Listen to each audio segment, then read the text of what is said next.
It's you need some love and ecstasy. You can call me if you want in an emergency. Call me and I'll show you what you wanna see. You can call me if you want in an emergency. Call me if you need some love and ecstasy. Testing 1 2. Testing.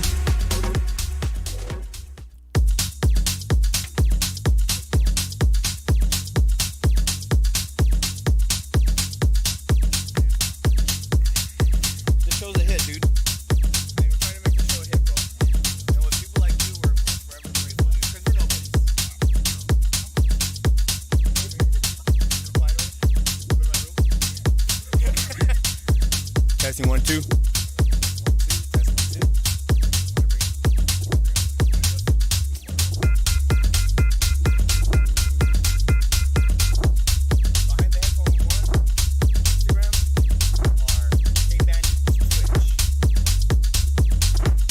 Testing 1 2. Can you hear my voice?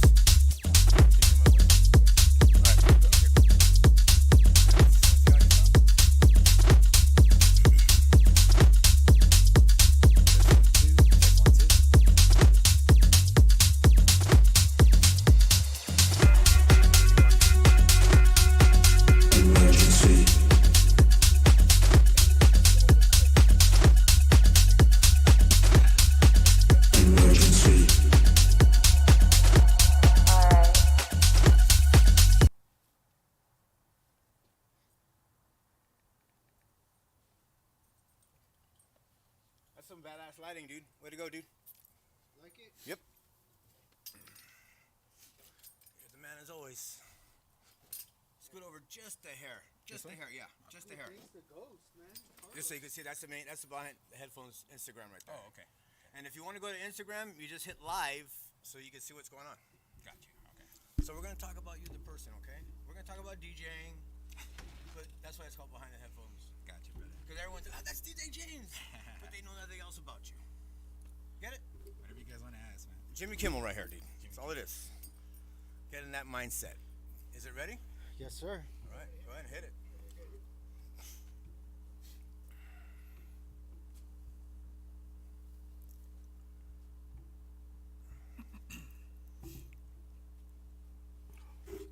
Tell me when we're on. Testing 1 2. Test.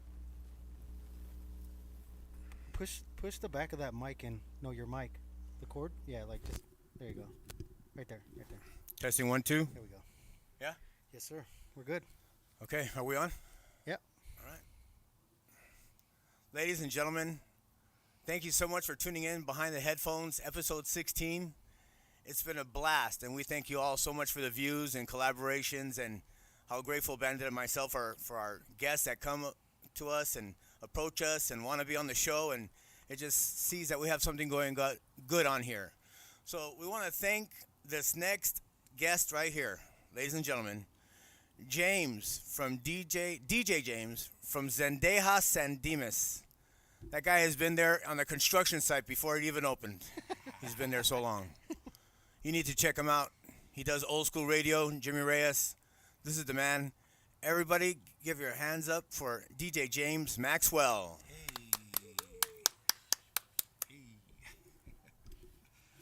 So, James, thank you for being on the show. Where'd you grow up, bro? What part of town are you from? Or you have family members, brothers, sisters? Originally from Boyle Heights, East LA area. It's my stomping grounds. Shout out to East LA. What's up? I have one brother and one sister. Are they supportive of what you're doing? Well, the crazy thing of it is that my sister is also a DJ. Oh, no way. What's her name? Dynamite Lola. DJ Dynamite Lola. Oh, give her a shout out, bro. Yeah, shout out to my sister, Dynamite Lola, if you're We'll watching. have to pencil you in one day, That's dope. For sure. right? Right, Bandit? What do you think, man? What do you got to say? So, when did you start getting into the music thing? Like, was it when you were a kid? Like, really young? For the most part, it was after watching my uncle. I was maybe about 10, 11 years old, and my uncle Eddie, he was a DJ back in the 80s, and at the time he lived with my grandmother, and he would be DJing down in the garage, And it's a trip because the first piece of vinyl that I remember seeing was it was a 12-inch of a line. It was Unexpected Lovers. Oh, So that Okay. was the very first time. Disco that was right off the bat, right bro. off the bat, dude. That was the first piece of vinyl that I had seen, and I would watch him. And ever since then, like I just wanted to get into it. So that's when it all happened. You know, I kind of asked him to show me the basics, and he taught me. How did you get your first DJ equipment, and how'd that happen, and what kind was it? Gosh, I'm gonna put everybody to sleep with this story. That's okay. So I was like 15. I was around 15 years old, and I remember verbatim. I was in the 10th grade, and I went into my parents' room. Shout out to my mom. She's watching right now. Hi, mom. Hi, Mom. Shout out to moms. Shout out to moms. I had went into the room, and I remember my dad was sitting on the bed, and I went up to him. He was smoking his cigarette, and I asked him. I was like, Dad. What do you want, son? Yeah, pretty much. So I asked him. I says, hey, Pops, you know, do you think you can help me with a set of turntables? And at the time, you know, they were, I mean, we're talking. They were never cheap. Yeah, exactly. We're talking back in '95, so they were still about $700 for the pair. You know. So you went straight for the techniques. Oh yeah. Oh yeah. It was all or nothing. So I remember him just kind of toking, looking at me. Okay, well, what is this gonna cost? So I give him a number. He goes, okay. He says, tomorrow morning. He goes, we'll go to Guitar Center. We'll put them on my credit card, but you're gonna pay me back every red cent. You're gonna get a job. I don't know how you're gonna do it, but you're gonna pay me back. Right on. So You give you a responsibility. yeah, man. So my very first job was at the Azusa Hand Car Wash. Shout out to the Azusa Hand Car Wash. That's it, man. You do great jobs, man. And that's Let's give it up for them. that's how I paid back. That's how I paid my dad back. Working at a car wash, drying cars, man. Yeah, that's Humble, it, man. dude. That's it, man. Your very first job was at a car wash. Yeah, To pay for your DJ equipment. pay for my. So did your dad continue to follow you? Was he involved as well, or was that just a one-time deal? Here's your stuff and handle it. No, that's basically how it happened. You know, he. I wasn't driving at the time. I was only a sophomore, but you know, every Friday, I would set aside my money to pay him for my turntables. Correct. And then he would take me to this spot in La Puente called Mauricio's Records. Okay. That's Nice. where I used to get all my records. Wasn't that an Amor? Yes, sir. That's remember it. Yeah. So that's where he would take me every Friday to get all my vinyl, and he was always supportive. He was always supportive of, Right on. of what I did, you know. And so was my mom. You know, my mom's a big old disco queen. So you know, she still likes to dance to this day. So Right on, so dude. she's at the club. She supports me and stuff. And so yeah, I mean that's basically how it happened. You know. I requested it. What happened? No, go ahead. All right, right on. And in regards to that, so your mom is a disco dancer, and your brothers and sisters your sister's a DJ. So all of that entails you must have a musical family. Very much. Very much. Did they play any instruments? I know your uncle was a DJ too. What about your parents? Anything for piano? Anything? No, they were just really diverse in their music. You know, when it came to old school, oldies, Spanish. I mean, that's why I think it kind of just The rubbed good off. stuff. Yeah, that's why I rubbed off on my sister and I. You know, we're very musically inclined as far as genre and stuff. So it's Any other instrument that you play? no, Just not DJs? just DJing. Right on, just dude. DJing. Bandit. What city did you grow up in? East LA. East LA, right Boyle on. Heights, yeah. Right on. What high school did you go to? So we moved to the San Gabriel Valley as soon as I was about to go into high school. So I ended up going to Gladstone High School in Covina. No Right way. on. My son went there Nice. for a year. Oh really? Yeah, Okay. Azusa, right there. Azusa, Covina, or Badillo, or what is it? It's, Covina Boulevard. It's it's Covina and Azusa. yeah, By Jack in the Box. that's it, right? Right on. What's your favorite food? Jeez, I could be here all night, guys. Well, there's only 3 in a day. Okay. Come on, man. What's your go-to? Tacos, man. That's it. Tacos. You can't It's go gotta be wrong with Yeah, tacos. No sushi, nothing like that. I'll do sushi every now and then, but it's for the most part it's tacos. Right on. Breakfast, same thing. I really don't have that. Coffee. I hardly no. Yes, coffee's a must, dude. Especially with what we do. Your mom said hi, brother. Okay. Thanks, Mom. You're the best. We thank you so much for watching. Bandit. So do you have any before you go on, do you have any rituals or like what do you get to hype yourself up, or you just go on there and kill it? No, not really. It's just, I mean, it's innate, dude. It's just a process that, I mean, you guys know as DJs. I mean, we all have different processes or whatnot, but it's just, it's go time, man. It's as soon as I'm I'm showered, ready to go, I'm driving. It's go time. It's, we got a job to do, and that's just the way it is.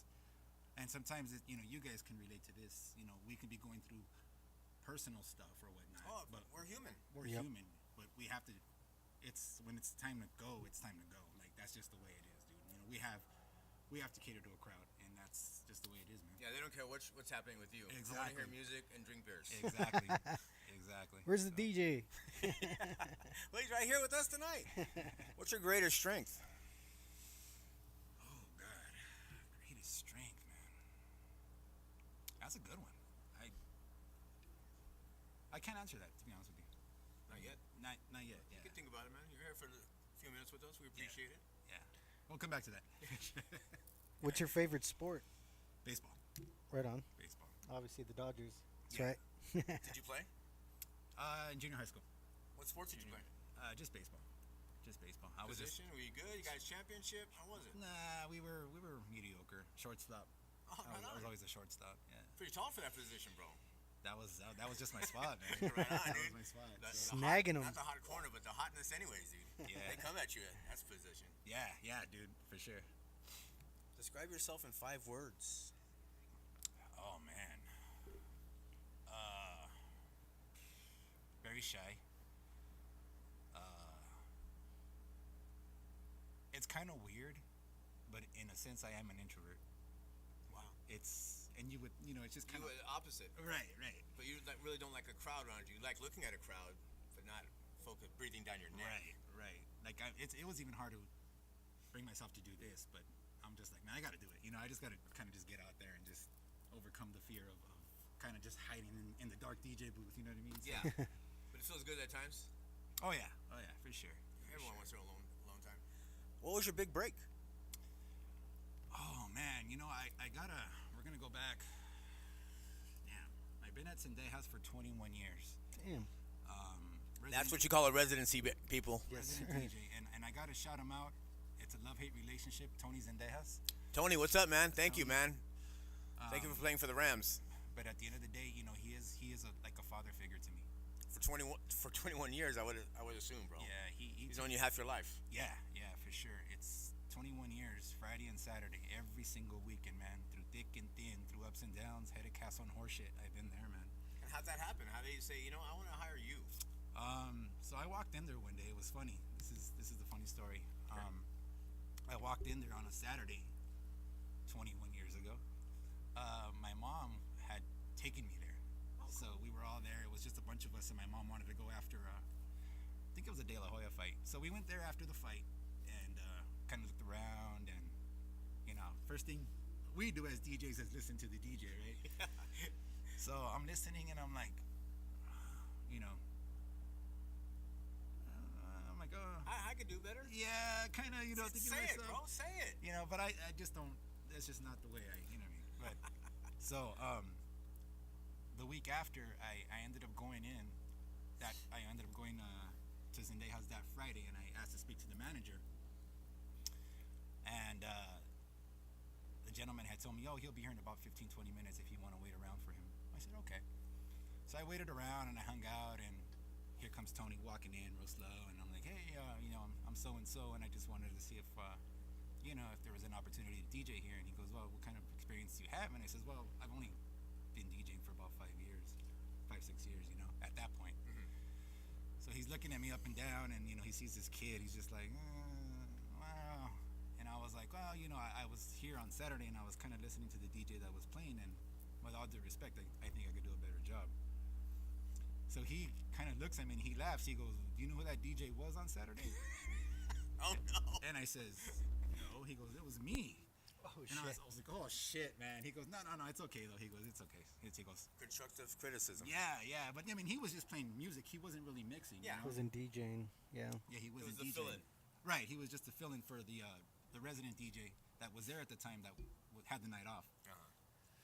So Yeah, he had told me. He goes, I'll tell you what. He goes, why don't you come back tomorrow night, bring your stuff, and we'll check you out, see what you sound like. So I went back the next night. It was a Saturday night, and I played, and he liked it. That was it? That was it, man. He goes, hey, what are you doing next Friday? No plans. He goes, well, you want to come back and play again? Okay. Right on. That was it. And that was it, man. The rest is You history. went there for a Nice. job, That was it, man. Yeah. and you got it. And I got it. Yeah. Bandit. What was your favorite TV show growing up? Three's Company, man. Nice. Right on. Classic right Three's there, bro. Company, man. Yeah. Yeah. Hey, Rest Jack. in peace, Chrissy. Rest in peace, Jack. Yeah.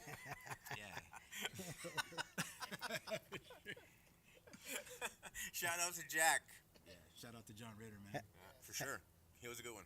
Has your music style changed, when you first started till now, or are you still just playing, whatever comes to mind?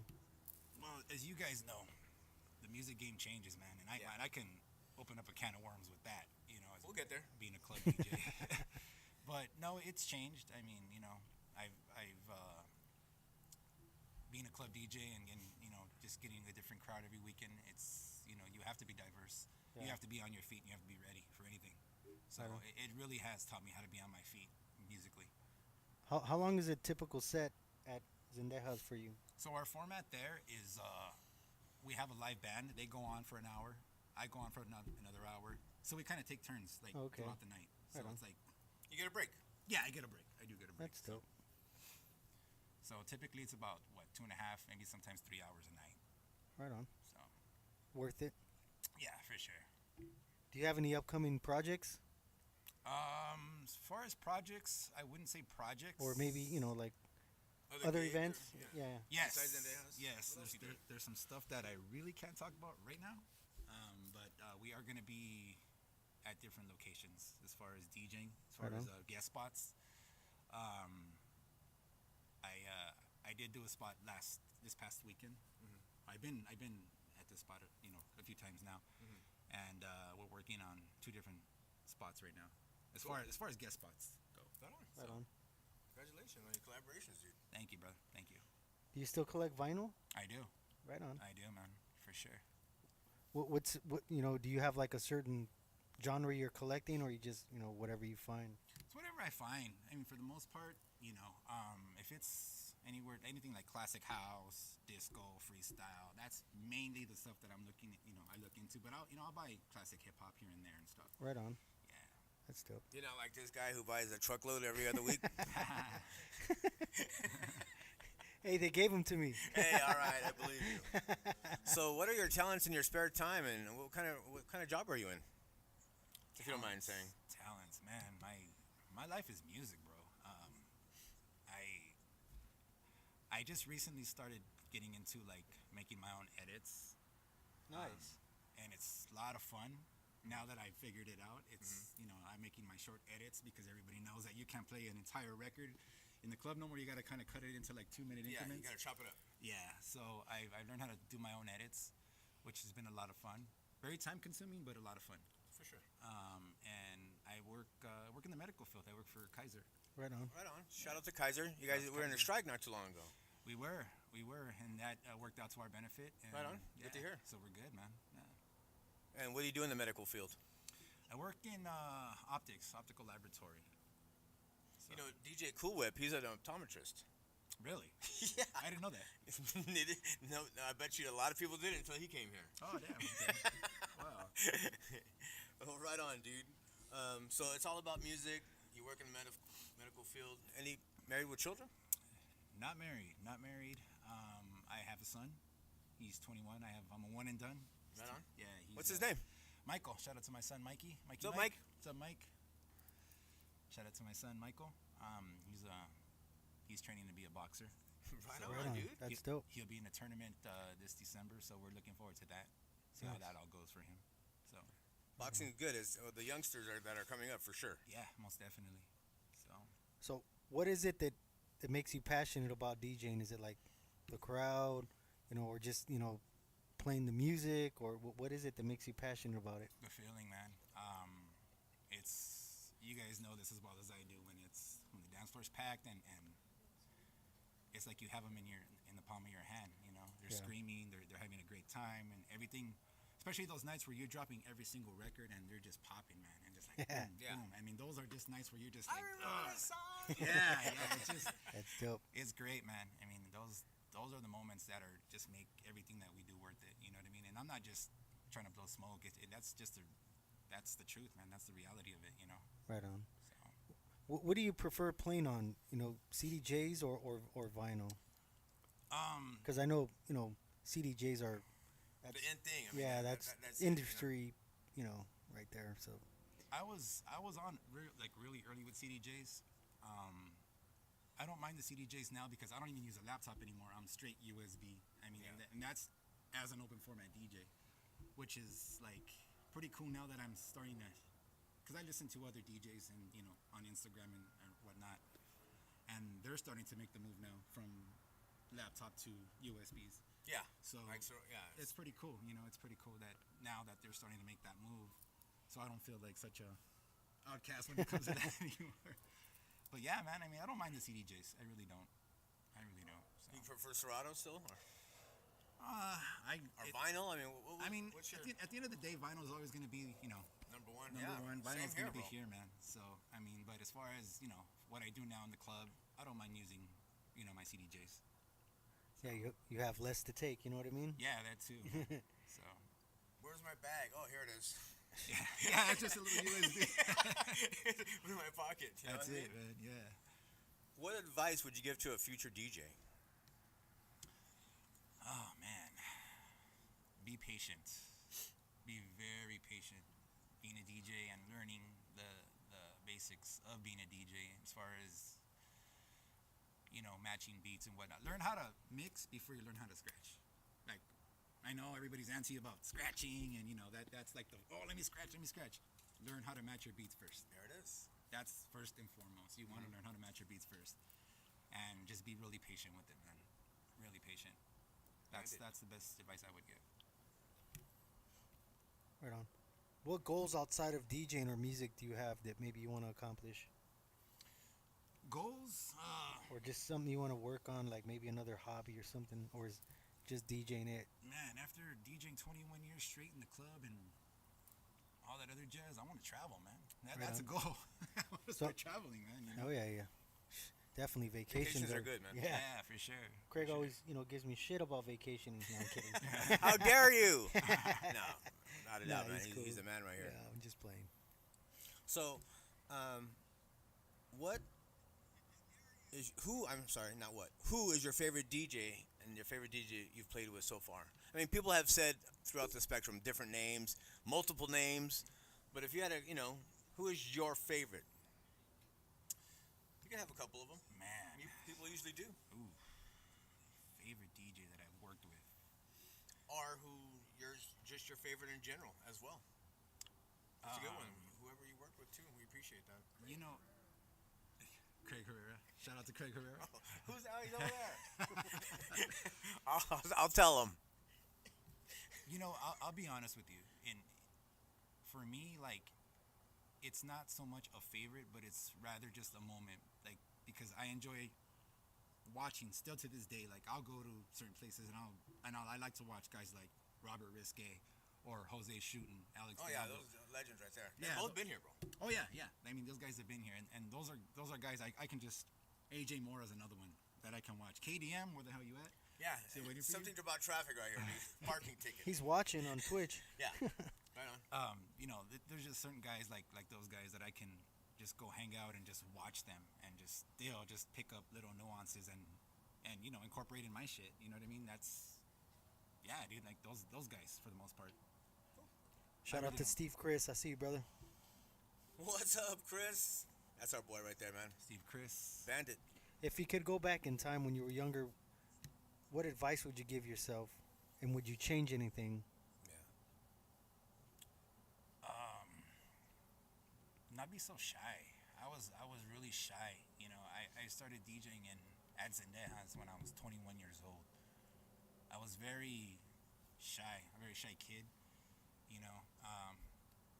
I was always in the DJ booth trying to stay away from everybody while the other DJ, shout out to my boy DJ Noah.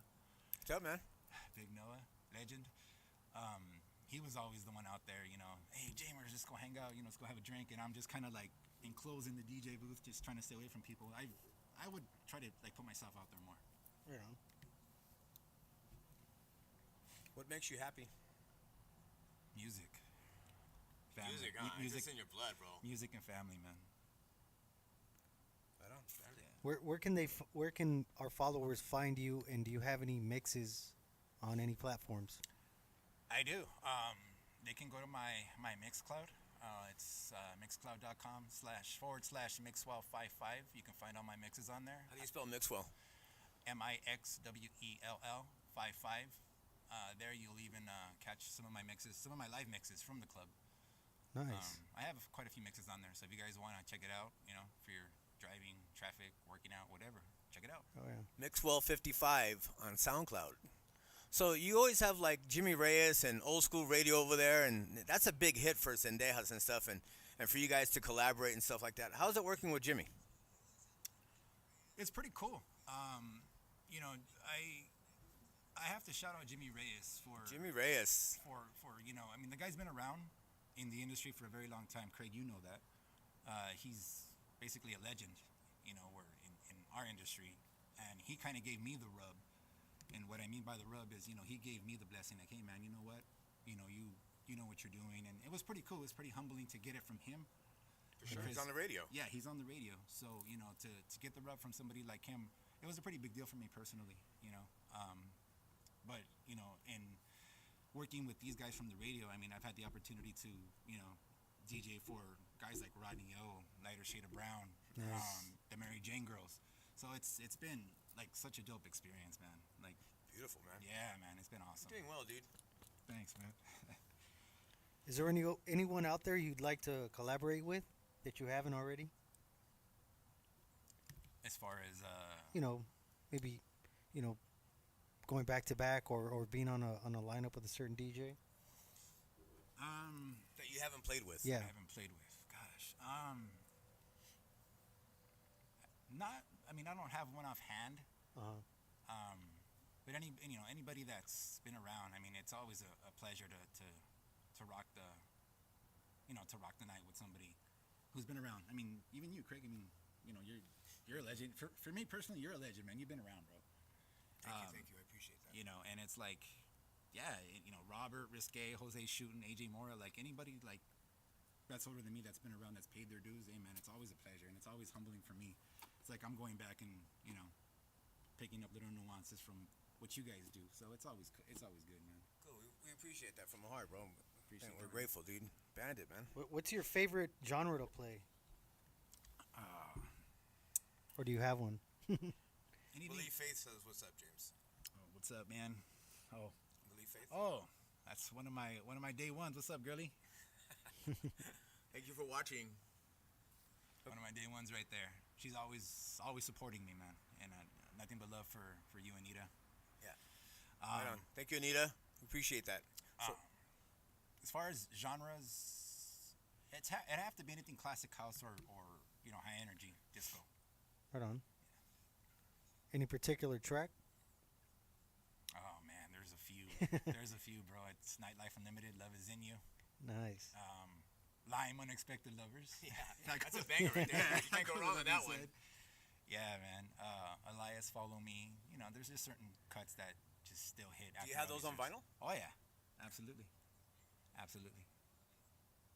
So you like playing disco? I mean, when you're at the club and you have, okay, 1 hour is this, 1 hour is that, in between, what's your go-to? What do you start off with? I mean, what is it? It depends. It's a different. I mean, I can kick it off with you know, Pitbull. It could be Suavemente. It could be old school. I mean, it all depends, man. There's not one particular record I start off with. It's different every single weekend. Cool. It's always different. Very nice. It could even be Bad Bunny. Who? What? The speaker went out, dude. Hold on, let me check the signal. Yes, I do. Yes, I do play reggaeton. All right. Yes. Oh, yes. we love you. Yes. We love you. You almost have to, right? Man, bro. Yeah. You have goosebumps. What are we doing That right hurt now, you. bro? What are we doing? I need a swig of water, man.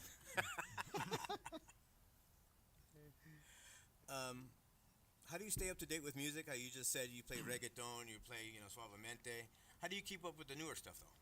I'm always in the record pools, man. Every single day. I'm part of I kid you guys not. I'm like in 7 different record pools. Oh, So I'm giving bandit competition over there, that guy. yeah, man. I'm in those pools every day. Just I kid you guys not. I must have like maybe 6 or 7 different versions of the same record. Chorus in, break in. I mean, it's just different versions of the same record. So you're just using it. Yeah, just to change it up, man. Yeah. Because as a resident DJ at the same spot, you kind of want to change it up. You know what I mean? Correct, because you have your originals, like you just said, the people that are always showing up. Right. Repetitive customers watching you. Right. So you have a following. It's a good Yeah. thing. So It's a great thing, bro. Good for you, man. You always want to kind of change up the versions and your mixes a little bit. So Right on, James. yeah. When you first started DJing, did you ever think you'd be DJing this long and At it the being same so spot, yeah. successful? Like, that's dope. No, there's no way. I would have never thought. What were your goals back then? Just to get out there and Just DJ, man. Just be a house party DJ. But I would have never thought, looking back 21 years ago, I would have never thought that I would still be a resident DJ at Cendejas. There's just no way. that's dope, dude. I don't think anybody has a residency like that. They've been on our show. Yeah, fucking dope. That's a residency, dude. It's a blessing, man. I mean, even after all these years, I mean, and I gotta shout out Cendejas because it shows their longevity. Yeah. And how they're going about their stuff, because you guys hear, you guys have been around. You guys hear about clubs opening up today and they're gone tomorrow. Yeah. So it's like, you got to give them their flowers for that, man. For Yeah, being they're still as long around. as yeah, for sure. man. Even through pandemic, because a lot of places, they hit it rough when that happened. Absolutely. Did you ever experience any bullying growing up? No, not really. I was a boxer when I was a kid, so Oh, yeah. 1, 2, and you're out. yeah. So pops taught me how to fight early on. So yeah, I was never really bullied when I was a kid.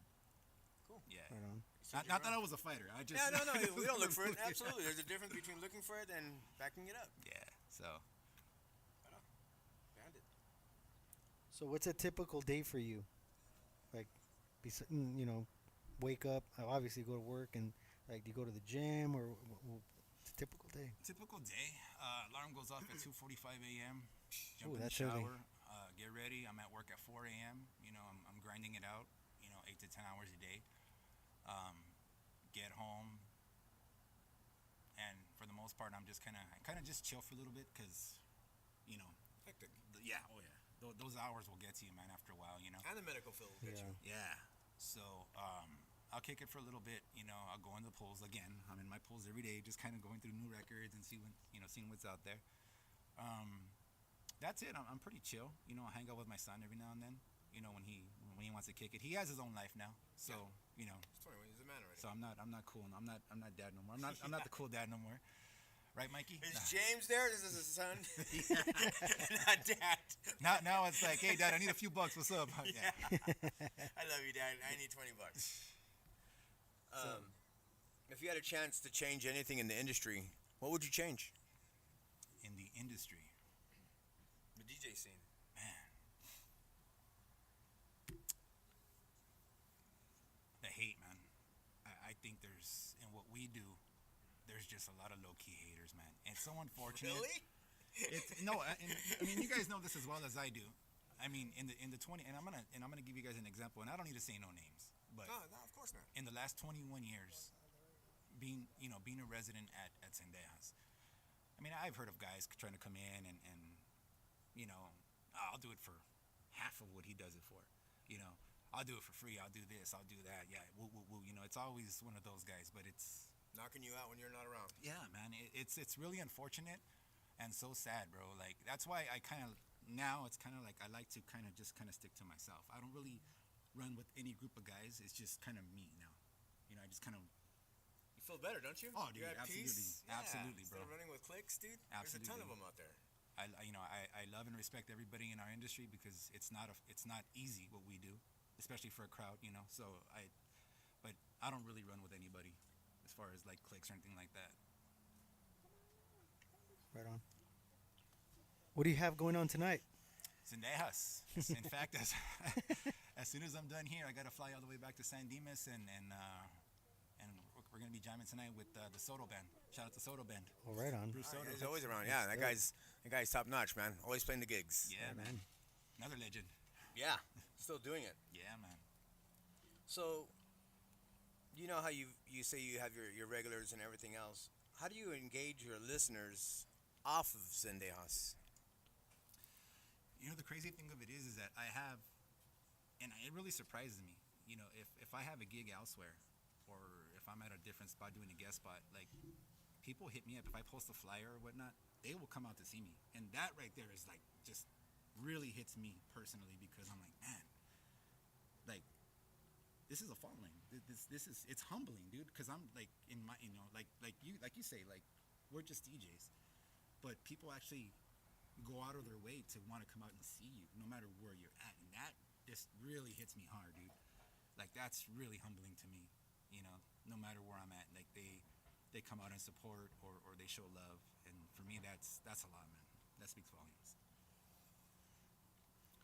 Bandit. You mentioned vacationing earlier. Do you have any spots you planning on going to that you haven't gone? God willing, at the beginning of the year, Cabo. Right on. Oh, that's dope. Gotta Shit. work on my 10. Yeah. 3 months worth, right? Yeah, for sure. for sure. Yeah. That's a dope spot. If you had a chance to write a book, what would it be about, and what would it be its name? The title, I should say. Gosh, you're hitting me with some hard ones, Craig. Jeez, That's man. the job here, bro. Man, bro. Write a book. Man. I mean, it seems like you lived a good life so far, man. Can't complain. It sounds like. I've been blessed, bro. I mean, not, you know, no smoke. I'm just being honest. I've been very fortunate, very blessed. Wait, did you say no smoke? No smoke, bro. Not even- Oh, KDM's arrived. Shout out to KDM. All the DJs are here. Rudy, KDM. You'll see right now. Right on. What advice can you give to the younger generation that maybe inspire and want to, you know, be like you or have a long career and be successful? Be different. Be different. Learn how to be different. Learn how to be creative when you're DJing. You know, again, I can't stress it enough. Learn how to match your beats before you learn how to scratch. Just learn how to be creative. Because everybody, again, music is so accessible now. Everybody has the same versions. Everybody has the same this. Everybody has the same that. That's why it's so important that you learn how to, you know, just be different. Create your own edits. Just incorporate your mixes differently, man. That's what I would advise. That's dope. Right on. What stands between you and where you want to go? Nothing, actually. Nothing. God willing, you know, this new year coming up, we're gonna expand our wings, so to speak, and you know, try to get out there and, you know, just give it a good run. You know, like I said, I'm gonna be doing some guest spots coming up. I can't really say too much right now about it. Yeah, of course. But I'm really excited about those guest spots. If it turns into something more, then hey, so be it. But I've never been more motivated than I am now at my age. You know, even after being a club DJ for 21 years, or at Zendejas for 21 years, I just kind of want to just throw it out there, man, and see what what sticks. Cool. This will be my final question. If you had a superpower, what would it be? A superpower. To have spidey senses. You gotta climb walls? Climb walls, yeah. I'm out of here. For sure. That was a bad mix. I'm gone. Yeah, exactly. That's funny. That's a dude. dope one. My last question, my friend, because it's almost 8 o'clock, and we appreciate your time as always, dude. What's your favorite movie? Rocky. All of them? Rocky, the original one, Rocky 1. Oh, that's dope. Yeah. Because it's about a boxer, correct? It's about a boxer, and it's about the underdog against the odds. And I just love that, man. It's like, to this day, it's still an inspiration. You know what I mean? Like, he went in there as a 20 to 1 underdog, and he still did, you know, he handled it. Yeah. Even though he lost, he still proved his point. And to me, to this day, I mean, I remember being 5 years old watching that movie. I mean, on repeat, dude, like over and over. I was probably 9 years old, dude. Yeah. Yeah, so it's like, dude, but Rocky, it's got to be Rocky, man. That came out what, in '76, didn't it? 76, dude. Yeah. I was 9 years old, bro. Yeah, man. Oh, that's it, right? So James Mixwell, everybody, on Behind the Headphones, episode 16. Now you know he works in the medical field. He's been at Zendejas for over 20 years, if people don't know that. He's rocking it Friday and Saturdays? Fridays and Saturdays, yeah. If people know Zendejas, they already know this gentleman right here. Again, Bandit and myself are beyond grateful that we had this legend right here. As you heard yourself, people, and we're forever grateful for people that grace our stage. James, Thank you, brother. thank you so much for being on Behind the Headphones. Appreciate you, man. Thank you. Bandit, appreciate you, bro. Thank you, man. Thank you. Thank you. Check him out tonight. He's already going to be in traffic as he leaves. A little bit, a little bit. Don't drink too much water. yeah, stop with the water already. You're killing us. You have to Cheers. pull over. Cheers, y'all. Thank you for watching, everybody. Appreciate Next y'all. up, KDM. KDM. Aren't you working tonight? Are you working tonight? So you don't have a gig?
You can call me if you want in an emergency.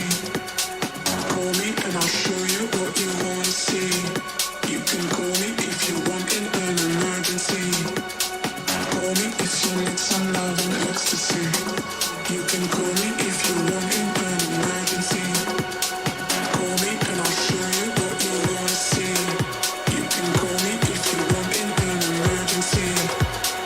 Call me if you need some love and ecstasy.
You can call me if you want in an emergency. Call me and I'll show you what you wanna see. You can call me if you want in an emergency. Call me if you need some love and ecstasy. You can call me if you want in an emergency. Call me and I'll show you what you wanna see. You can call me if you want in an emergency. Call me if you need some love and ecstasy.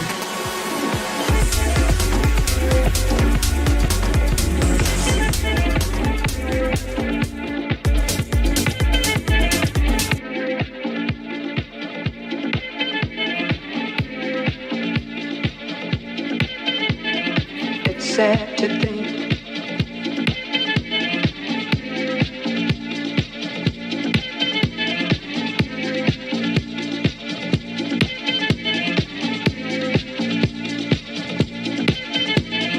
it's sad to think I guess neither one.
by DJ KDM.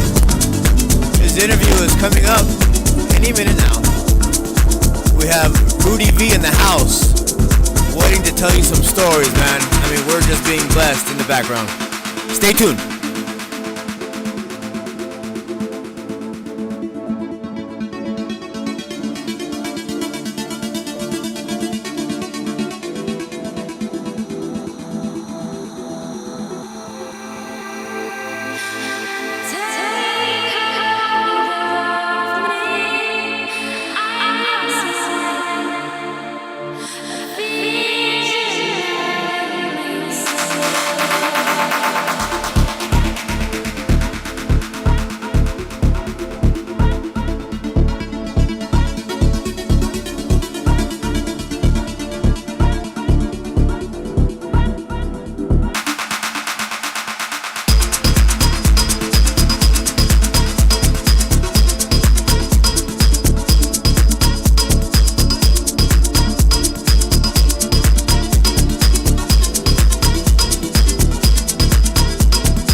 Finding its analogy in how.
Finding its analogy in how.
Testing 1 2.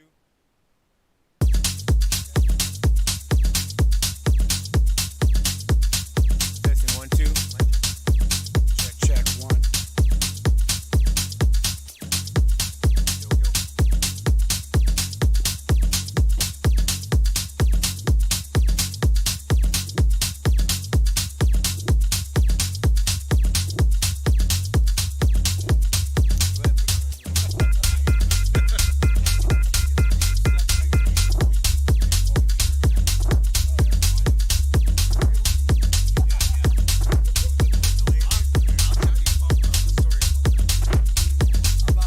Testing 1 2.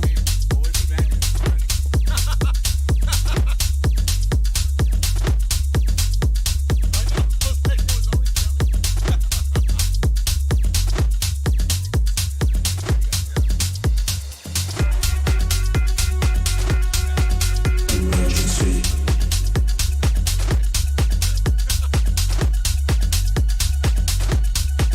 Emergency.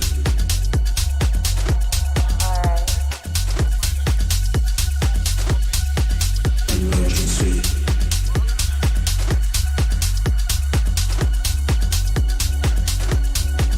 Emergency. You can call me if you want in an emergency. Call me and I'll show you what you wanna see. You can call me if you want in an emergency. Call me if you need some love and ecstasy. You can call me if you want in an emergency. Call me and I'll show you what you wanna see. You can call me if you want in an emergency. Call me if you need some love and ecstasy. Emergency.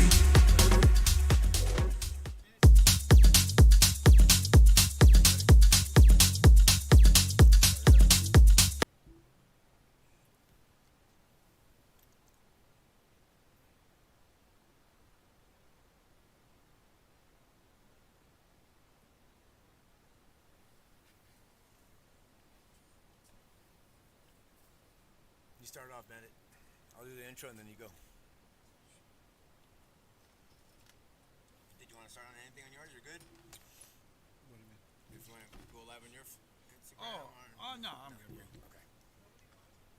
Yeah. I'm like, No one likes me. I don't even think about it. Testing 1 2. Testing. Thank Yo, you yo. so much. Thank Yo, you yo. so much. Thank you so much. Round 2. Kelly, KDM. We'll get into that. You just heard his soulful music. I mean, me and Rudy were even talking about it back there. We appreciate it, bro. We're just trying to do something. You know what I mean? I could come The in echoes. here with the same 10 songs everybody plays. Absolutely. We could come in with something different. Absolutely. Probably played about 4 of my songs.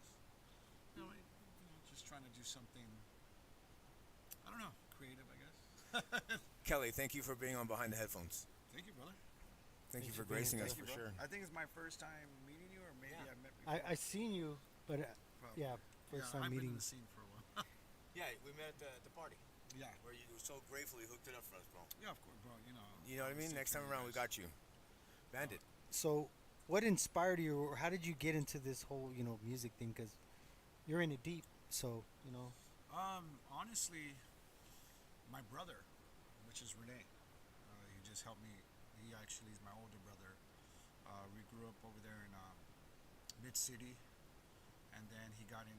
We moved to like LA, like 104 from Butler, and it was a breaking scene, big time breaking. We'd be on It's like the by corner. Normandy and Prairie. Yeah.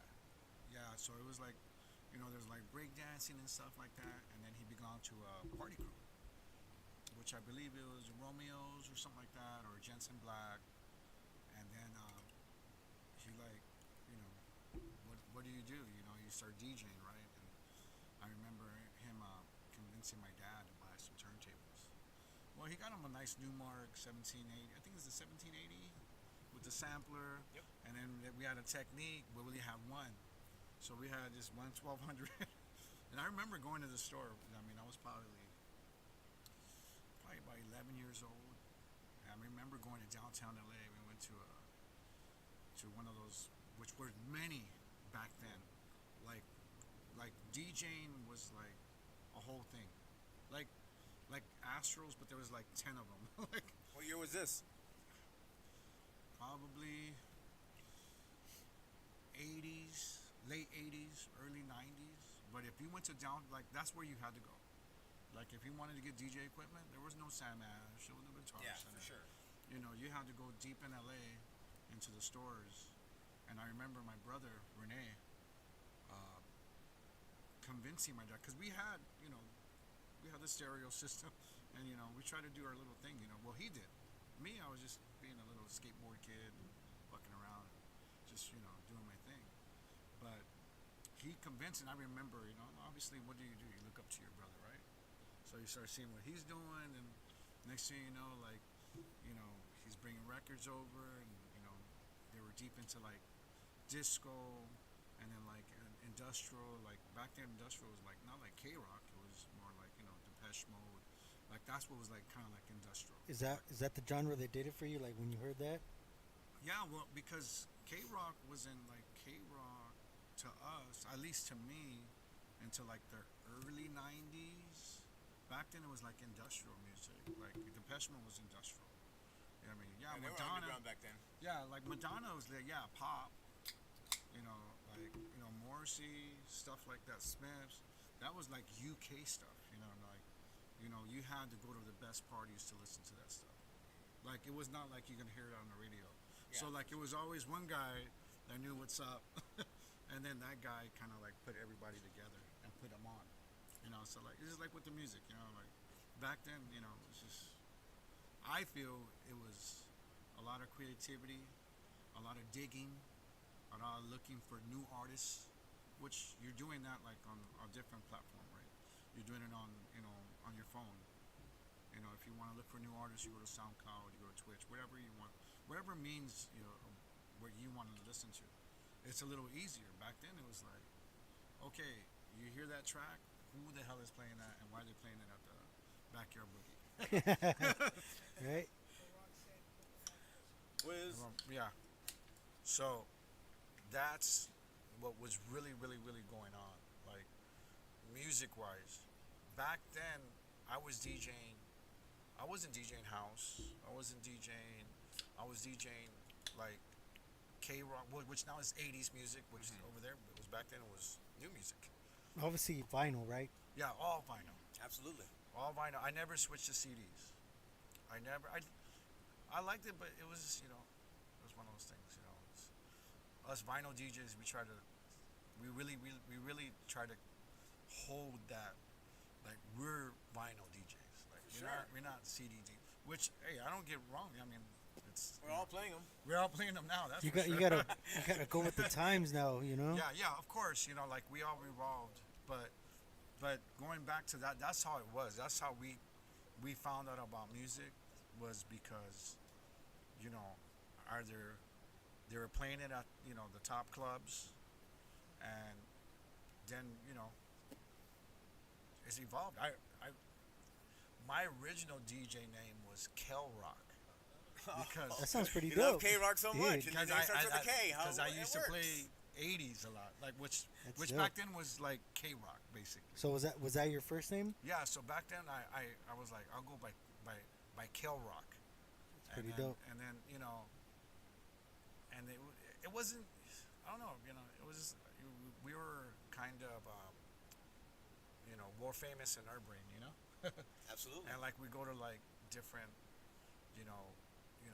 parties and stuff like that, and we'll try to get on for like 15 minutes. You bring freaking 2 crates of records. Yeah.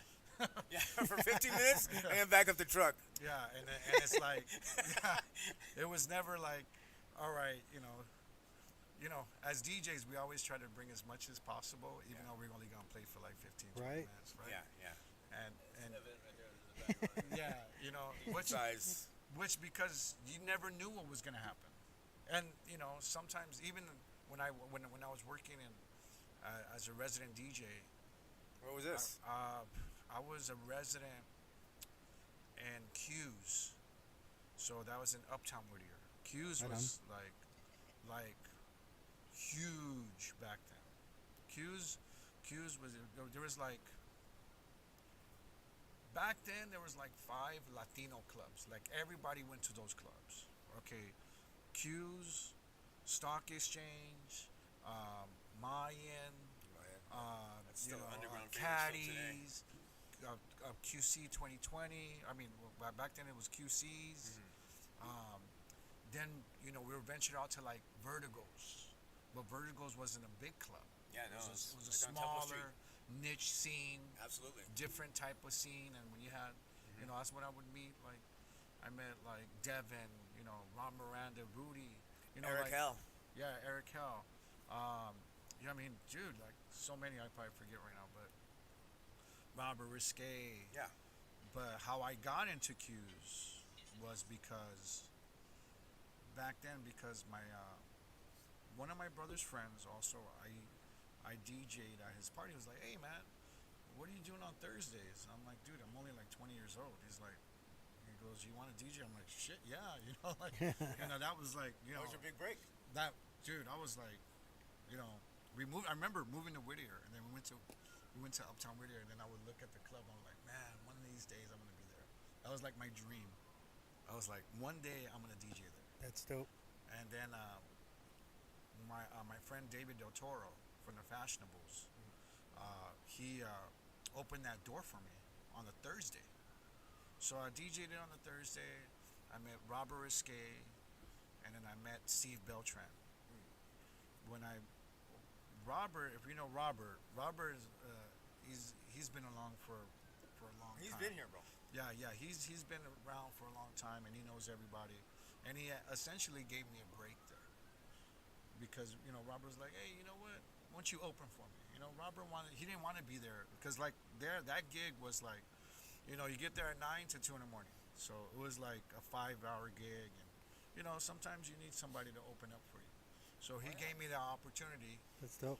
And then Steve Beltran would do Saturdays, and Steve was like, "Hey, why don't you open for me?" So I would do. So that's why I kind of became like the opening DJ there. And At 20. Exactly. yeah, it was That's like dope. I was like, James right here. yeah, I was there, and it was good things and bad things. Cause at that point, that club, there was, Friday nights was the spot, no matter what. No matter what, you weren't at Q's because Saturdays was Stock Exchange, or QC's was Thursdays, Yeah. or you had or Peppers was every day. I Damn. remember Peppers being every day, Baby Dolls was Sundays. Yep. So like Q's was like one of the clubs you had to go to, and that's how I became a resident there. And then ultimately, Robert Risque got a residency at the Stock, and he was like, "Hey, Kel, you wanna like keep it going here?" And I'm like, "Fuck yeah," I'm like, "Dude, like." Who wouldn't? Yeah. Yeah, so he went to the Stock Exchange and do other stuff, and then it was just me and Steve, and then eventually Steve left, and then I was just doing both nights, which was a good thing and bad thing because then I just became a resident DJ. I wasn't out Yeah. like doing the parties and stuff. Yeah. like everybody else and like doing different clubs. So So I'm here again today. well, but dude, that's what I'm saying. And The vibe was probably. I felt key. like people were like, "Dude, can I come in DJ?" You know what Right? I mean? Like, so it was like I'm like, man, I wish I could go play other clubs, like. But then again, I was like, well, they're paying me pretty good, so I'm Yeah. like, Yeah. I guess I don't mind. yeah, that. So it hindered me a little bit, and then kind of not, but I would never turn it back around because that place has a lot of good memories, and met a lot of people there. I met a lot of people would come from Riverside. They would come from San Diego to come there, and like that put Uptown Whittier on the map. Yeah. Good variety right there. What year was this? That was like 95 Okay. to like 2001 or two because Q's got sold to my friend Andy. He made it Sticks, so that's when that Sticks, and then they would open on the weekends. They would take out the pool tables, because I don't know if ever you guys ever been accused. Yeah. So remember, there was only one room. 2 stories. Back in the day, there was only one room, and they would go down by the restrooms, and then all of it was pool tables. So there would be a line to get into queues, and then once you got in, that doesn't mean you went in the club. Yeah. There was another line To get, to get into the club. You know what I mean? And then you would see like Oscar de la Hoya. You see a couple celebs, like not celebs come there all the time. Yep. And it was popping, dude. It was really really like amazing at that time. And then they sold it to my friend Andy. Then my friend Andy kind of went through some problems with it, and they had opened up the dance floor. And then it became Ibiza, and then they just got rid of the pool tables, and then it just became a monster. Like it was like 2,000 people, dude. Yeah. Like, nice. like if like I said, like if it was 1,000 people, it was like, dude, it's slow tonight. Yeah. Like there's 1,000 people, bro. Like now there's 10 people. We're like, yeah. It's rocking. There's 10 people here today. Yeah, like oh my god. Did you ever play sports? No, actually, I just skateboard, bike. You still skateboard? You know what? I do. Not That's like dope. I still know how to ride it. Like I anytime I have it in my. Sometimes I put it in my because like where I live at, it's a community. So like sometimes there's no parking, and I have like maybe like 10 cars. So I put on my skateboard and just ride over there, and then I'll my daughter's 3, so like she likes to ride the bike, and I want to run her after her. On the skateboard. On a skateboard. So, Hell yeah. but picked it up not too recently, but So you didn't play sports in school or nothing like that? No, you know what? I was always a DJ, bro. Like before that I used to dance. I was a houser. Right on. So back then, A lot of battles. yeah, dancing. I went to a predominantly, I say, but no, well, it's probably half and half. I went to Inglewood High. Okay. So Lusinger's like next door, right? yeah, Lusinger is like that's a little bit more up, By the freeway.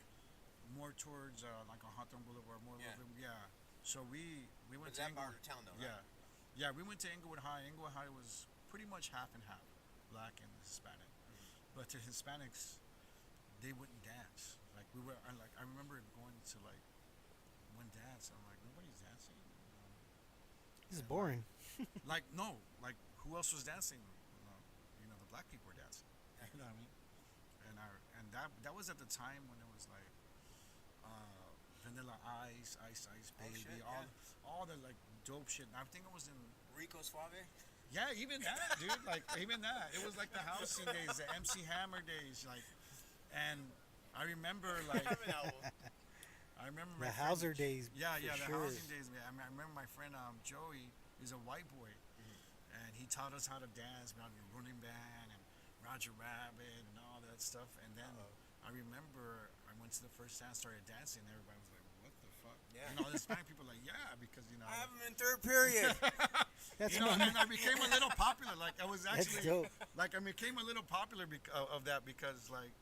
This is the only guy dancing besides us. Yeah, it was like everybody, like all the Hispanics are just sitting there, just watching the black people, like, just like it's not a zoo, like, like, Yeah.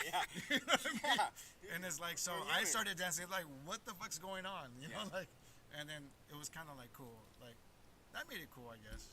So you grew up in Hawthorne then? I mean, in England? So that was high. Inglewood. So we moved from Mid City to Inglewood when I was maybe, I think 8 years old.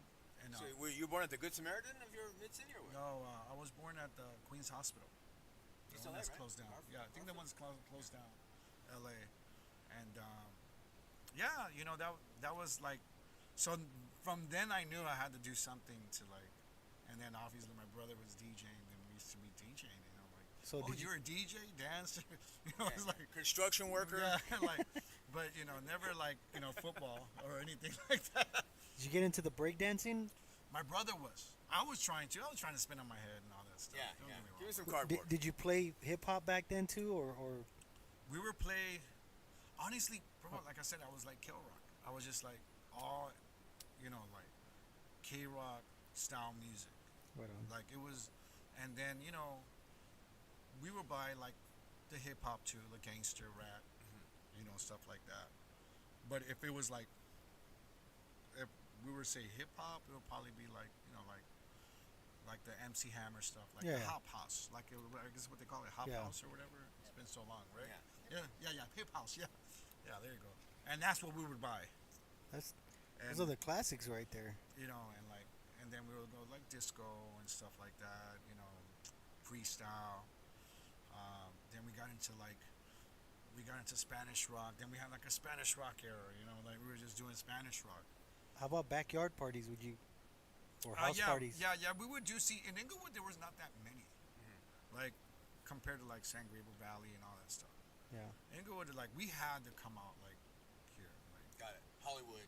yeah, like out different, because Inglewood was just like, I'm not saying it's crime city, but it was just you're a gang member or That's it. You're inside your doors. yeah, tagger, like that's pretty much what was there, and like,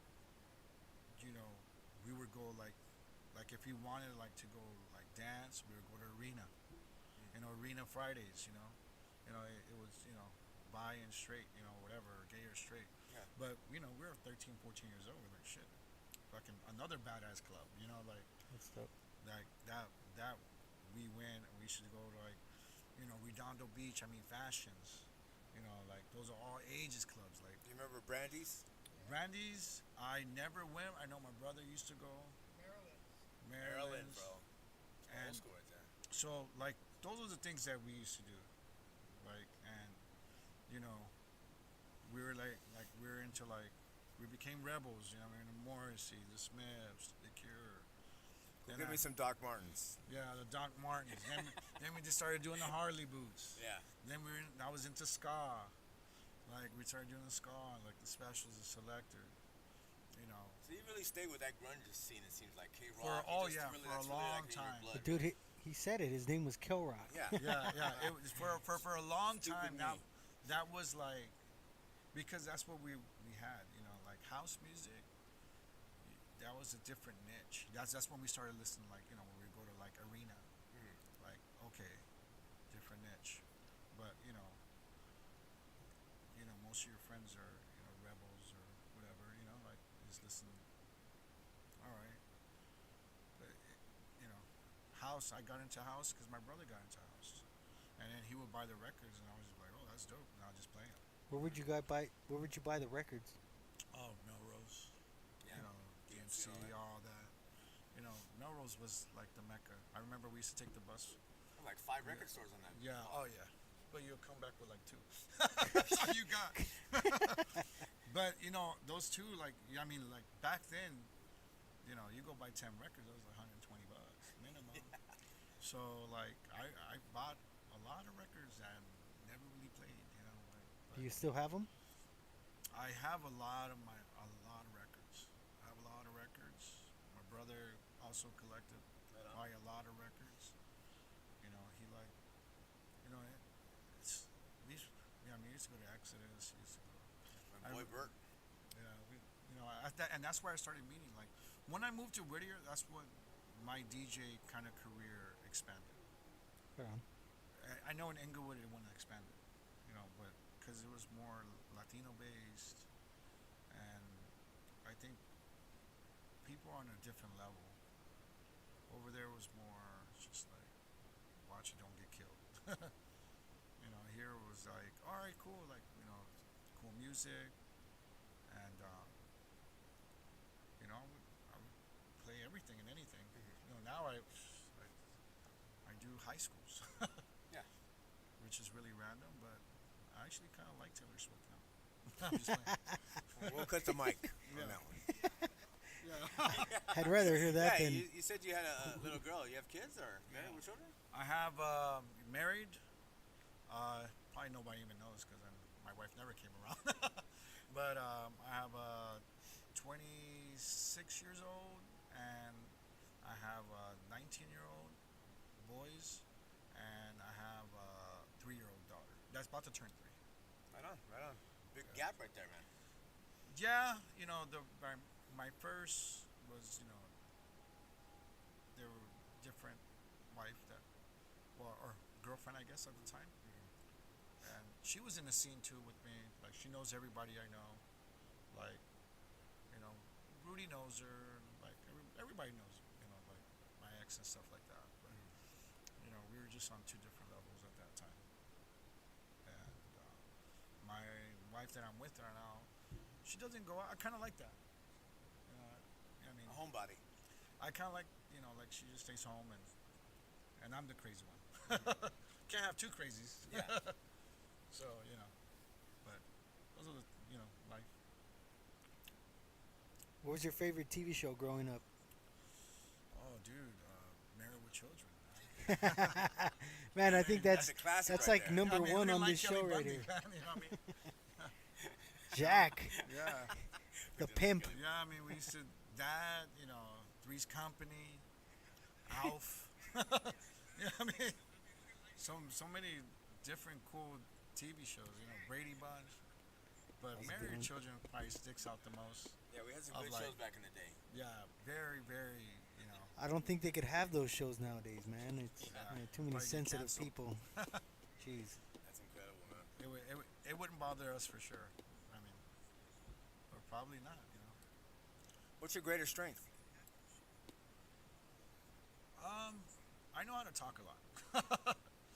I communicate with a lot of people, and I just keep going. Like, I'll talk your ear off. For anybody that knows me, I'm very passionate when I talk to people. I'm like really cool, and try to be the best person I am. But I think that's my strength. That's why I became like kind of like a salesperson. What do you do? I usually manage dealerships, but Car dealerships? Yeah. Oh, right on. So that's been my career. Again, Robert Risque. He when I met Robert, we were DJing after a while. He was like, "Hey, what are you doing?" I'm like, "What do you mean?" He goes, "Where do you do for work?" I go, "I work for my dad. Like, my dad has his own business. He has a shop." He goes, "You want to sell cars with me?" And I'm like, "Okay." He goes, I go, "Okay." He goes, Good "Come." friend to you, man. Yeah, like me and Robert been really good friends for a long time. So it's funny. So Robert was like, "All right, come sign up over here at Mitsubishi." So there, I want a Lancer. so we go there, right? I go there, I get a job. DJ Juan V is my boss. Oh shit. DJ Cazell is one of my No way. salesmen. I don't know if you ever met DJ Lalo. DJ Lalo was a producer back then with Cazell. They used to do Hard House. Doc K Rock. Damn. Rob Risque. Who else we had? Who else was in the mix? It was all DJs. So it was like, What car do you want? yeah, like literally, like it would be funny because Saturday morning was like 9 o'clock in the morning, right? And we would come literally, probably like wake up at 5 and come home at 5 in the morning because we all played at different clubs. And then I had to be at work at 9, so we were drunk. That's so dope. We were like, No one test drive today. like No literally, test drive. literally. Hey, did you give him the keys? No test driving. Like it was. Did And he we come did back? this for years. For years, we did this for years. We probably still do it now. Yeah. Like it was like because it was like, all right, you're gonna work, make money, or you're gonna DJ, make no money. You're like, okay, let's DJ, make no money, and work. Yeah. So you had to find that. And dude, we were like on no sleep on weekends for years. So that's when I met Juan V. And then me and Juan V became a mentor and a good friend of mine. And he helped me in my career so far as, he pushed me to become a manager and stuff like that. And make a career out of it. And that's how I met like Dave Scirocco, like from the Fashionables, Pierre Cannon. He used to work there. He was a manager. Wow. Like, that's how I met like Robert Torres. He used to come over there, to hang out with Pierre and all this stuff. He was a big time promoter too, Robert. Oh yeah. Even all the way practically until his passing, dude. Yeah. He definitely had a prime, like that was in the '90s, early 2000s, like The unstoppable. disco events, yeah. Yeah, he and they knew it. Like that's how I met all of them. Like it was Same weird. Like Robert, when Robert introduced Juan V, and like I remember Juan V didn't talk to me for like 2 weeks, and I was working for him because it was I didn't see you. not. It was just because Juan V at that time was like big time too, man. Yeah. Juan V, he had Groove Daddy Records, he had the records, he was rocking it, And I remember it was like, dude, you never talked to me, and then we broke ice and stuff like that. But he was like my boss. But cause being a DJ, you're kind of like conceited little dick, right? You know what I mean? I guess it was one of those things, right? But yeah, that's how I met those guys, and then those guys introduced me to everyone else. That's how I met LaRock. Met Ism. I remember I met his brother. Your boy. Yeah, I rest in peace. Those guys. I used to play with them at what was the Old Peppers? It was Not Camachos. Camachos. I remember we opened Camachos. Damn, that's I dope. mean, there's so many people that came through that scene Yeah. that has really put in a lot of work. A lot of work.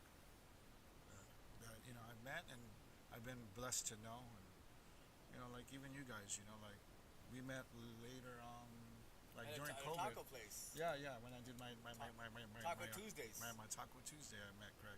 But Craig's been around for a long time. Obviously you've been around for a long time. Now I'm meeting you. Like It is. it's Networking, bro. but we all know there's the same people. Yeah. So it's like, we did a lot of cool events. A lot of cool events for sure. Do you still collect vinyl? No, my son does. He likes buying vinyl. I just don't have the time for it anymore. Like before it was like digging in the crates. We used to go to record shows. We used to go to like thrift shops, or I picked up a lot of good stuff at Lovell's right there in Whittier. I mean, it was just like before it was like, whoa, this is $2. Like wow, like now it's like, all right, they're just in my storage. Yeah. Right on. There's a lot of $2 in there, huh? Yeah.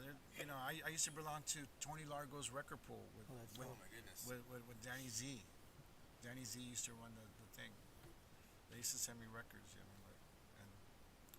a lot of those records I grabbed. It was so funny. I had so many like promos, but they were like junk. So I just went to this record store over there, and I think it was at Hollywood, and they gave me money for them. I was surprised. I was like, "What? You guys gonna melt them down?" So was your family supportive as you being a DJ, or how did that work? My mom and dad were. My mom and dad, because it was like, okay, he's not going to school, you're not doing, but I was always, trying to do something, They never really said, oh, don't do that, don't go out. They liked that I liked the passion for it. And it was, they really liked that I had the passion for it. Yeah, sometimes they'd be like, cut the music, but we used to blast the music, man. In our apartment, when we used to live in our apartment. Damn, an apartment. Woo. Yeah. Second floor? What do you mean? No, we're in the What first base? floor, bro. Man, dude. I remember my dad was big time into music sound. Got it. So I remember going to buy some RCLs, or what are they? They're like Rogers and Sounds. I remember badass speaker. Yeah. You buy badass Yamaha amp, and we'll hook it up. Yeah, he loved sound. He really loved that, and that's how that's where we got our support, like a lot of support from, from that. Having parents that like music, they like to bump those cumbias. Seems like James's family was the same way. Yeah, they like to bump the cumbias and have fun and party. And my parents being first generation, it's different, Cool. But good times for sure. Good times. You mentioned earlier when you were playing that you played a few of your tracks. When did you start producing or making music? Honestly, I got late in the game, bro. Like maybe about like 10 years ago, because producing, like if like even back then, like in the '90s, and you really had to know somebody, like that knew somebody. Yeah, like I know okay, him. that that would take you, and some people were fortunate to have those people. You know, um, especially like in the hard house scene, there was a lot of people like I say like Cazell, like he was doing hard house, him and Lalo, and they were very fortunate to do it. It was getting to that point where it was getting a little cheaper than to buy a big recording studio, or they started figuring out the tricks that you don't really need much but a 4 track. you know, Back then, anyways. yeah. For sure. And then I've always wanted to do it, but just never had the money, or I had a kid early on when my kid was 20. So priorities kind of switched, started Of course. working Yeah. and stuff like that. But I wish I had started back then. But I started like doing like 10 years ago, and just not I kind of like just doing it for myself. Like, yeah, I get records signed here and there, like it's cool, but yeah, I mean, I just like doing it. It keeps my brain creative, and finding out like, oh, this is how I can do it, and this is how that works. And I'm like a YouTube producer. Like I learned everything on YouTube. like I It's went all on good. there, That's what it's for. I went on there and like oh, okay, so how do I do this? I'm on Logic. Okay, how do you do a Logic? And then obviously we know how music works, so we obviously know how to, like, in our head we know like there's a 16 beat, 32. We start laying it down because we've been playing music for so long. So it's one of those things. So now I made my own little studio. So I have my own studio, and I try to go in as much as I can. Right on. And like I've had like maybe like 3 or 4 songs that I just released like a couple months ago. What platforms are they on, or do you just Oh, keep they're it for everywhere. yourself?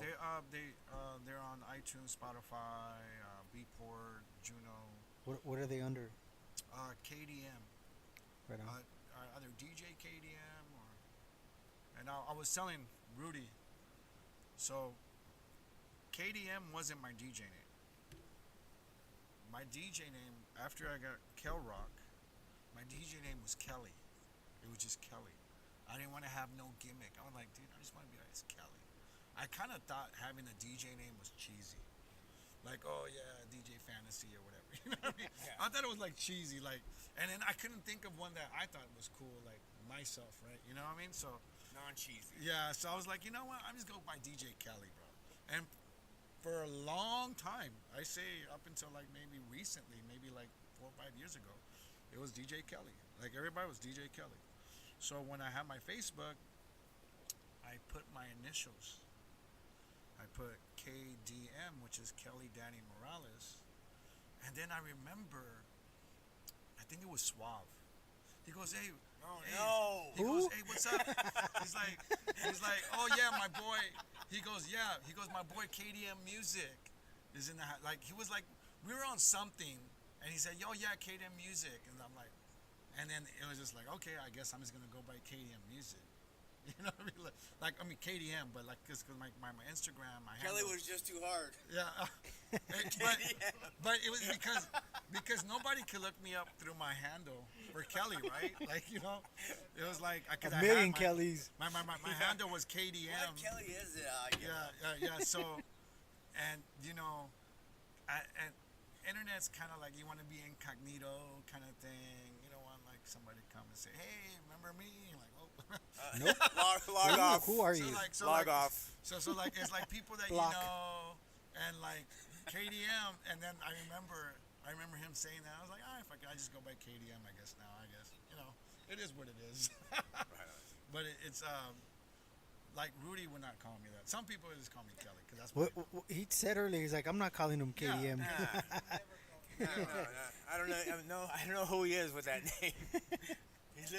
He looks different too. And honestly, it's like a good thing too because like I probably have more friends if they put my real name Kelly Morales. I probably have more friends on Facebook. But Oh, you're KDM. I don't like you. yeah, like I probably get blocked. You know? Yeah, so that's how that came about so far as, and that's like a recent thing, and then huh? I'm pretty sure he does. He owes us. Yeah. I'm pretty sure he does, but yeah, it's like you know, DJing like Swab, Rudy, like dude, they were doing like Soul City and all that stuff. Like those are like places that I looked up to, you know. Right on. For sure. Like I even played at Ambiente. I played Ambiente for like 3 years. I was the resident there. In the back, over by the fire pit. That was with so I was in the front with Intro and DJ Porn, and then in the back was Devin. Oh shit. Joey Radical? No, No. What Eric you Soul call it? City, wasn't he there? No. It was Lee. Lee. It was Devin and Lee and Rob Miranda would come once in a while, and me in the front was DJ Porn, Intro, and myself. And I remember when I first started there, you know, everybody got their vinyl, boom. I go there, and I start disconnecting shit, like, and like Intro's like, what the fuck's going on? I'm like, and I'm like, I bring out my computer, I put my Serato on, Nice. and then he's like, what the fuck is this? I'm like, what do you mean, bro? Like, it was like, yeah. I go, this is Serato, bro. He's like, holy shit. He was like, what? So you introduced it to him? I introduced it to him, and I gave him like he'll tell you. I even go like, you want music? Here's my like. Here's my library. Yeah, like you can have it, like, cause it, I got to a point where I stopped covering my records. Like you don't know what. Just I got to like, I don't give a shit, bro. Like, if you can play it better than me, congratulations. If you can't, no big deal. Like I got to that point that I didn't really care, of like, not knowing what songs that I'm playing and covering them up and stuff like that. I got to the point like, here, bro, here's my library, bro, and take my whole shit. It's not a big deal to me. Like, like I'm not. But that's how I got introduced him to Serato. But the person that introduced me to Serato was DJ Vice and Echo. Power From 106 DJs. Power 106. When we used to do Ibiza, they came because Big Boy used to do Saturday nights there, Saturday Night Live. So he came there to DJ, and then they were on Serato shit, and I was like, what the fuck? I was like, that's fucking crazy. And the next week, bro, I remember buying my little G4 Mac, because I had a 12-inch G4, my Mac. I went to PSSL, I bought my Serato, my records, and the next week, and then I just started, ripping music, and, because you had to record it, and then just getting music from other people, and that's how that became. But I was on 0.1. That was the like- OG like- Serato Scratch Live. Yeah, that's OG. So I was like probably the first one in the scene so far to get that, because I didn't want to do the CDs. Yeah. I was like, nah. And the CDJs were out too, like the 1000s, the 850s, and I didn't want to do that. I had the Dizzy 1200s, the Technique ones. Yeah, and the DVD. Yeah. They just, When you would scratch them, they would have like this weird lag. sound, bro. It was like, yeah. yeah. So, yeah, I remember, and I just wanted, and what I loved about it, because it felt like you're still on vinyl. Yeah. You were still on vinyl. So it was like, all right, that's like, what better thing that being a vinyl DJ and still be able to have the vinyl feel instead of the push button. Because back then the Denons. Yeah, because back then it was like the Denon. They had some weird. Yeah, back then it was like the Denon. Remember the Denon? They had the Denon. Those were dope. Then the Pioneer had brung ones, and then obviously Pioneer brung their like the 850, and then it came out. I mean, like the 350s, and it came.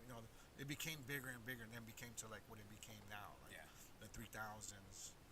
That are out there that everybody wants to use, right? But I never wanted to transition to CDs. I was like, hell no. Yeah. So I never did that. Couple of questions here for me on my end. What's your favorite food? Tacos. Another one. We could go with the classics, burger and fries. Okay. What advice would you give to a future DJ? Yeah, I mean, you know what?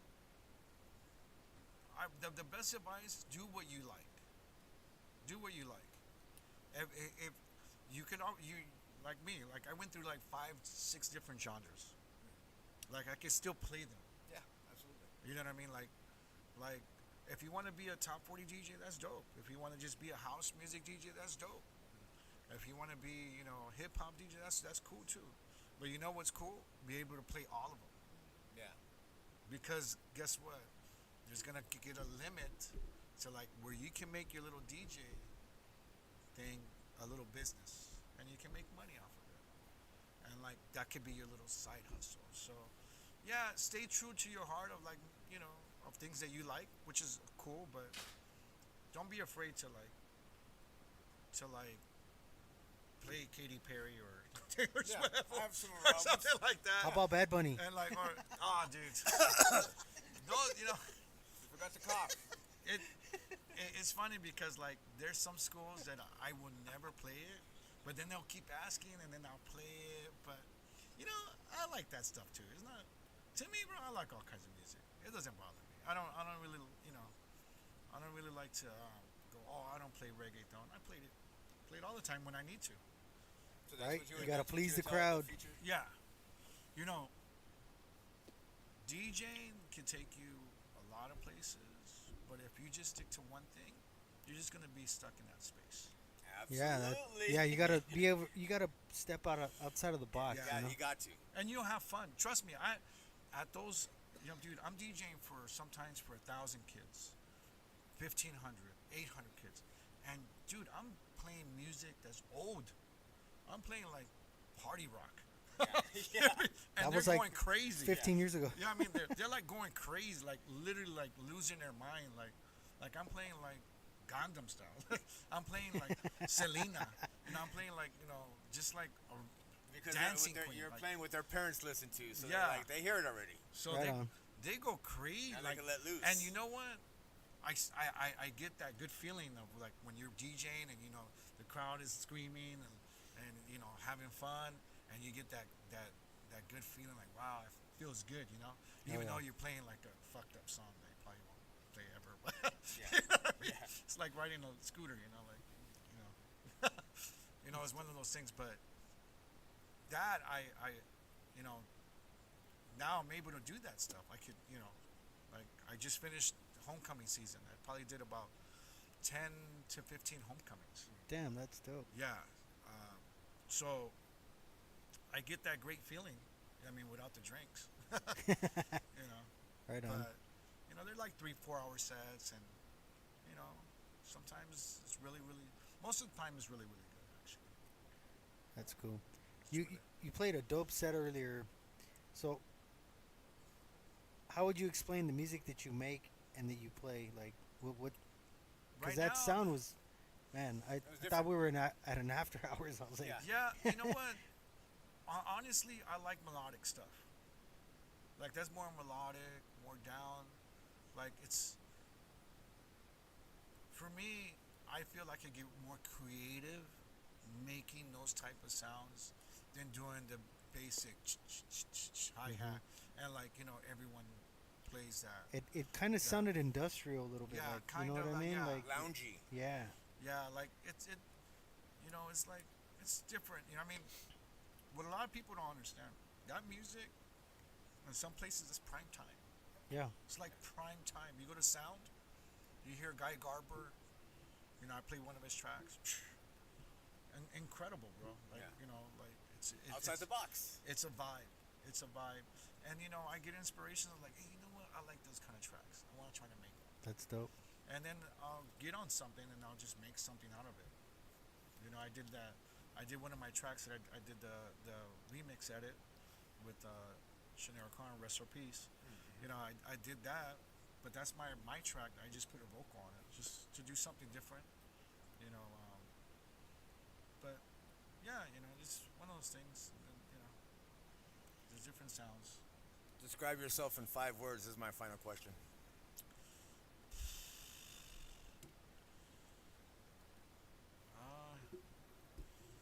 Too crazy to be cool.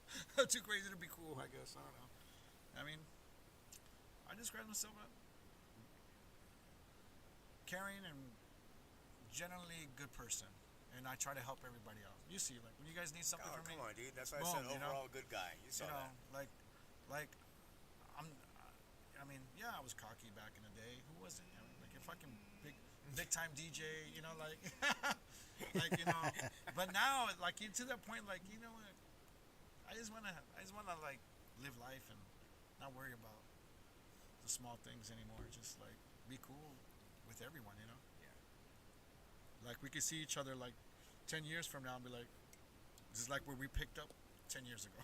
like, damn, where you been? Cool, everything, good family, cool. Like nothing like changes. You know? All right, when are we playing? Yeah. So who's up next? You know, so it's like one of those things. You know, like that's what I don't want to. I just want to be here just to be with everybody and support everybody as much as I can. Absolutely. As much as I can, Grateful. and try to make the vibe for everybody. Absolutely. If I can help. I don't have any more questions, but you're such a dope guy. You've done so many things. You've been around so long. Where is your next event, and where can people find your music and your handle? So next event is whenever you guys call me. How do they get a hold of you? You know, well, they can get a hold of me through obviously Facebook, KDM Music LA. That's all. That's everything. That's my Twitter. That's my SoundCloud. That's my Facebook, Instagram, KDM Music LA. If you want to see my YouTube channels, because I used to do a lot of live streaming. That's dope. And he was, there for one of our Taco Tuesday ones. Yeah, you're for 2 of them. We had a taco truck and we did live stream. Really real. And I have probably about 100 videos of me DJing, probably drunk and talking shit. Don't crash a taco truck. Yeah. Having good times on there. You can like hear mixes. It's my SoundCloud. Yeah, but KDM Music LA. And I'm on Spotify, iTunes. Also, if you want my music, Beatport, Track Source. So, ladies and gentlemen, you are entertained by Kelly, KDM Music, as he says here. Another great person. You heard his stories from beginning to end. We have Rudy V coming up next. Let's go. Kelly, thank you for being on Behind the brother. Headphones. I appreciate you guys for having me. Thank you so much. Great stories, brother. All right, thank you, brother. Thank Did you man. sign the? Yeah. Well, You gonna sign it right now? yeah. Ladies and gentlemen, Rudy V will be up right next. Thank you.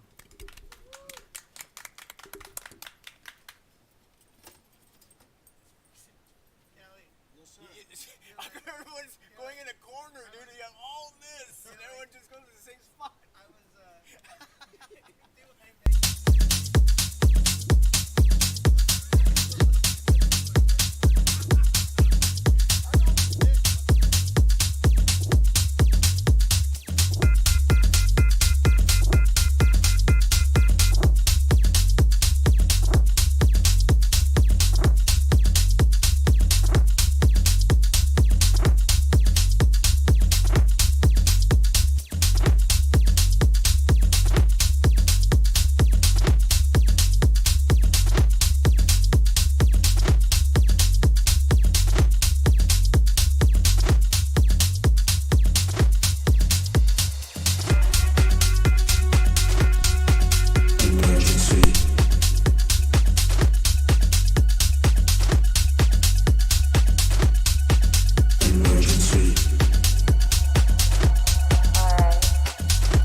me if you want in an emergency. Call me and I'll show you what you wanna see. You can call me if you want in an emergency. Call me if you need some love and ecstasy. You can call me if you want in an emergency. Call me and I'll show you what you wanna see. You can call me if you want in an emergency.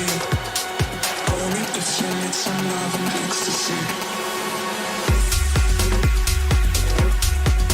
Emergency.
You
can call me if you want in an emergency. Call me and I'll show you what you wanna see. You can call me if you want in an emergency. Call me if you need some love and ecstasy. You can call me if you want in an emergency. Call me and I'll show you what you wanna see. You can call me if you want in an emergency. Call me if you need some love and ecstasy. Emergency.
Oscar G. There we go. We ready? Hold on. We got we got the cops coming after Kelly already. We are in He Pasadena. must We're close to Altadena, so that's a. Yeah. He must have did another burnout. All right. Yeah, All right. We're on the west side of Pasadena. There it is. Yeah. Yeah. Be careful. It's happening, as you can hear. Yeah, he's. Ladies and gentlemen, we want to thank you again so very, very much for tuning in Behind the Headphones, episode 16. We've had James from Zendejas. We have KDM from Vertigos to all, Peppers, all over the place, this guy. Q's. Now, ladies and gentlemen, we have an LA legend in his own right. Believe me, he's out there. If you hear this guy play, and what you are going to hear shortly, and plus he has stories to tell. Ladies and gentlemen, let's give it up for Rudy V. Yeah. The cops are bringing the I escort. know. All the fans are coming. Dude. That's my car right there. No, hey, thank you guys. Thank you guys for having me, man. I appreciate it.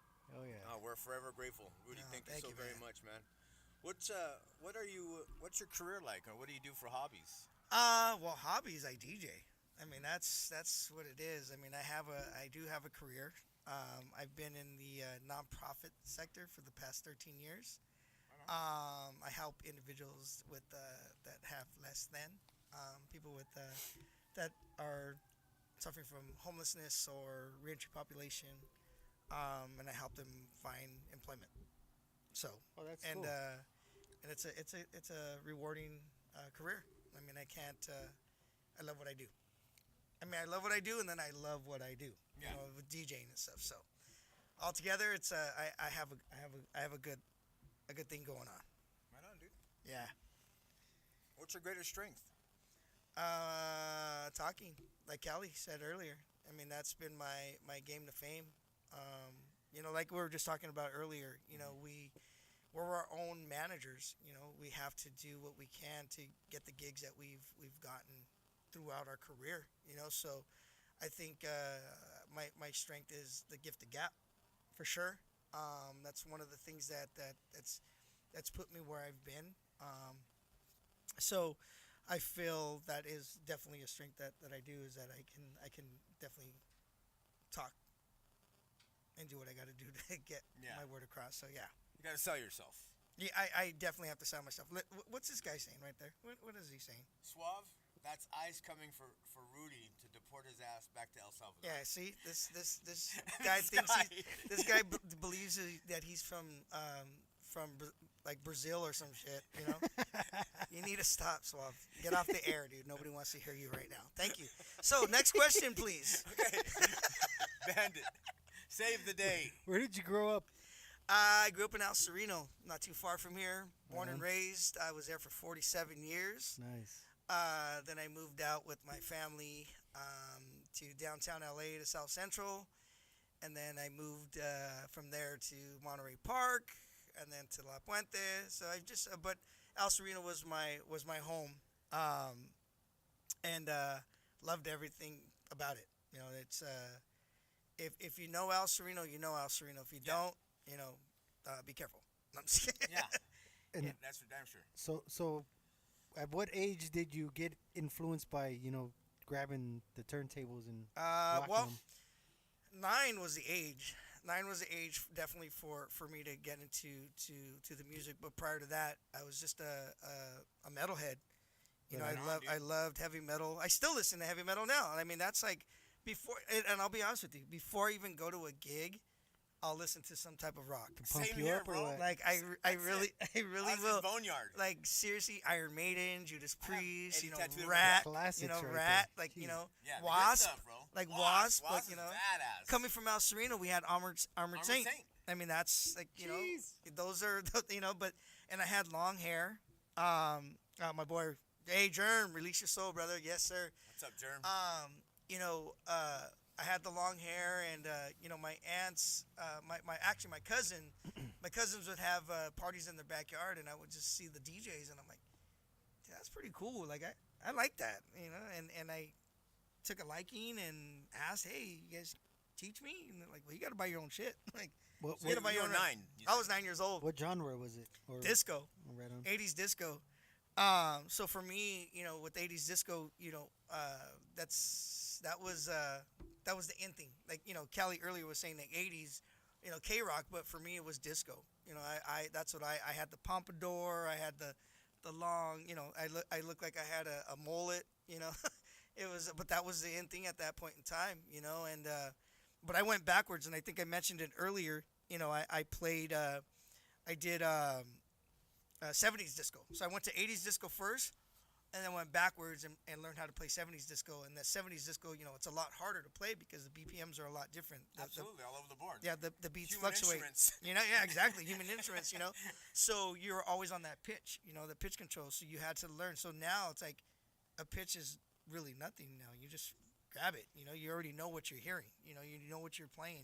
You have the ear for it. You have that Yeah. ear for it. And I think I mentioned it earlier.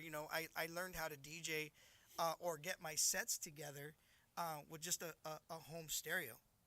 That home stereo was just a regular 33, 45 turntable. A Sony.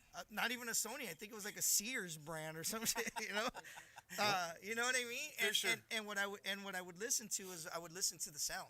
I would listen Yeah. to those beats, and I'm like, okay, that one will go with that one.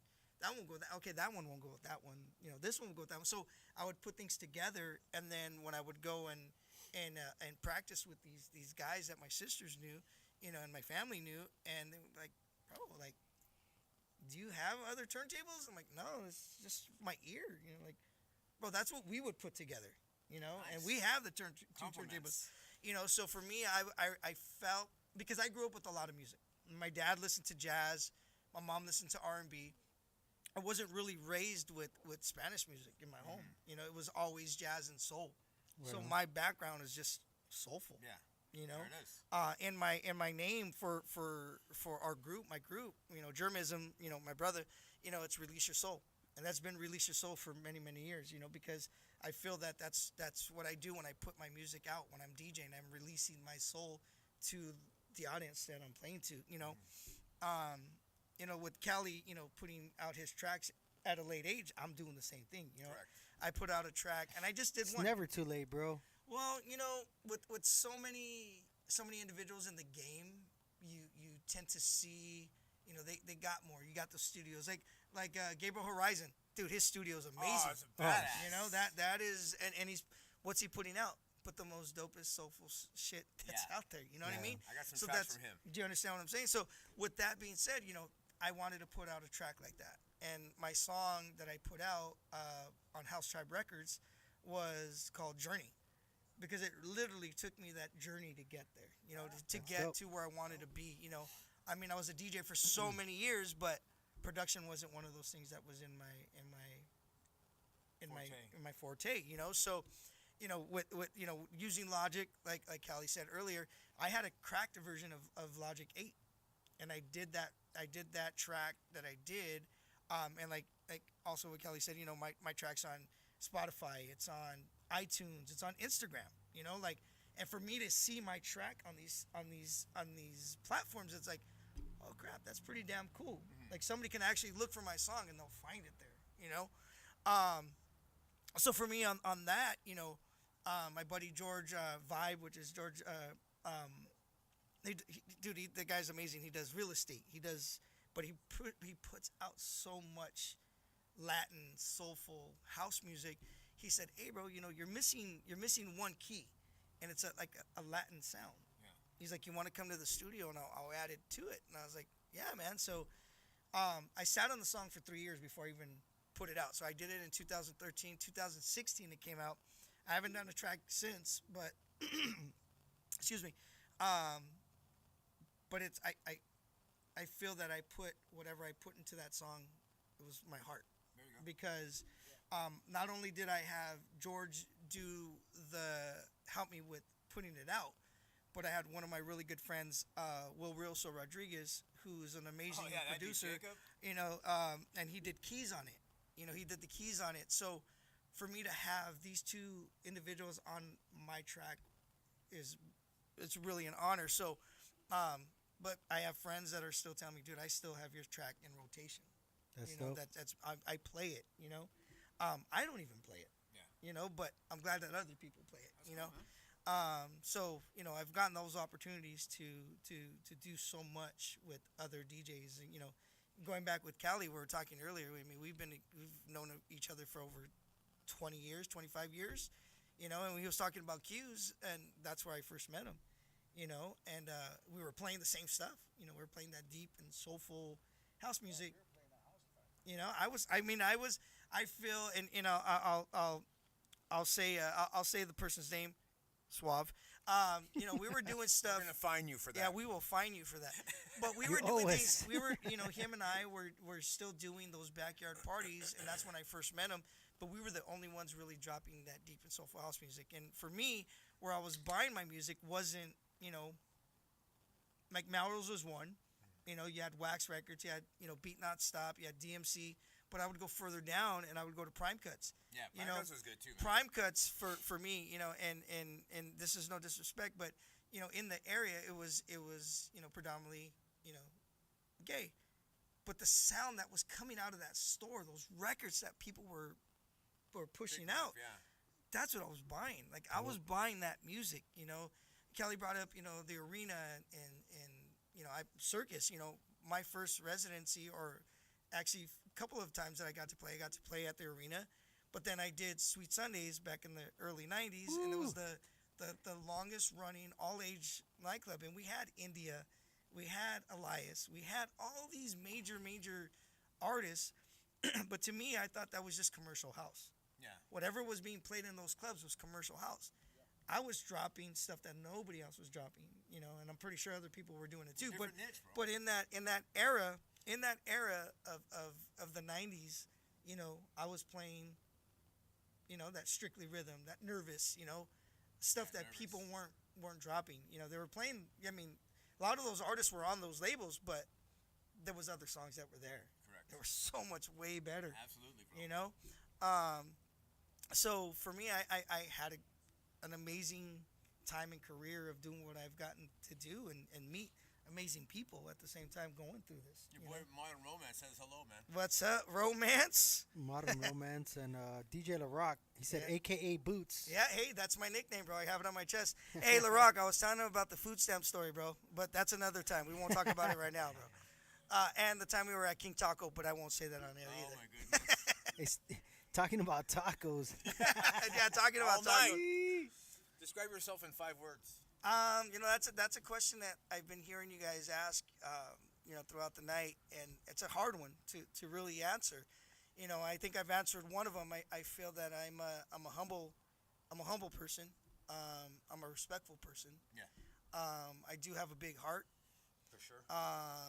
and I'm a true friend. I mean, that might be only 4, but that just tells you the type of person that I am. Like I will give you the shirt off my back. If that's just the way that I've always been. Right on. You know, if I can do it one more, I'm a solid father. You know, seriously, I'm a solid father. You know, yeah. And a BMX rider. Yeah, Yes, yeah. yes. That yes. was gonna be And my- so is LaRock. LaRock's a BMX rider as well. So what hobbies do you have outside of DJing?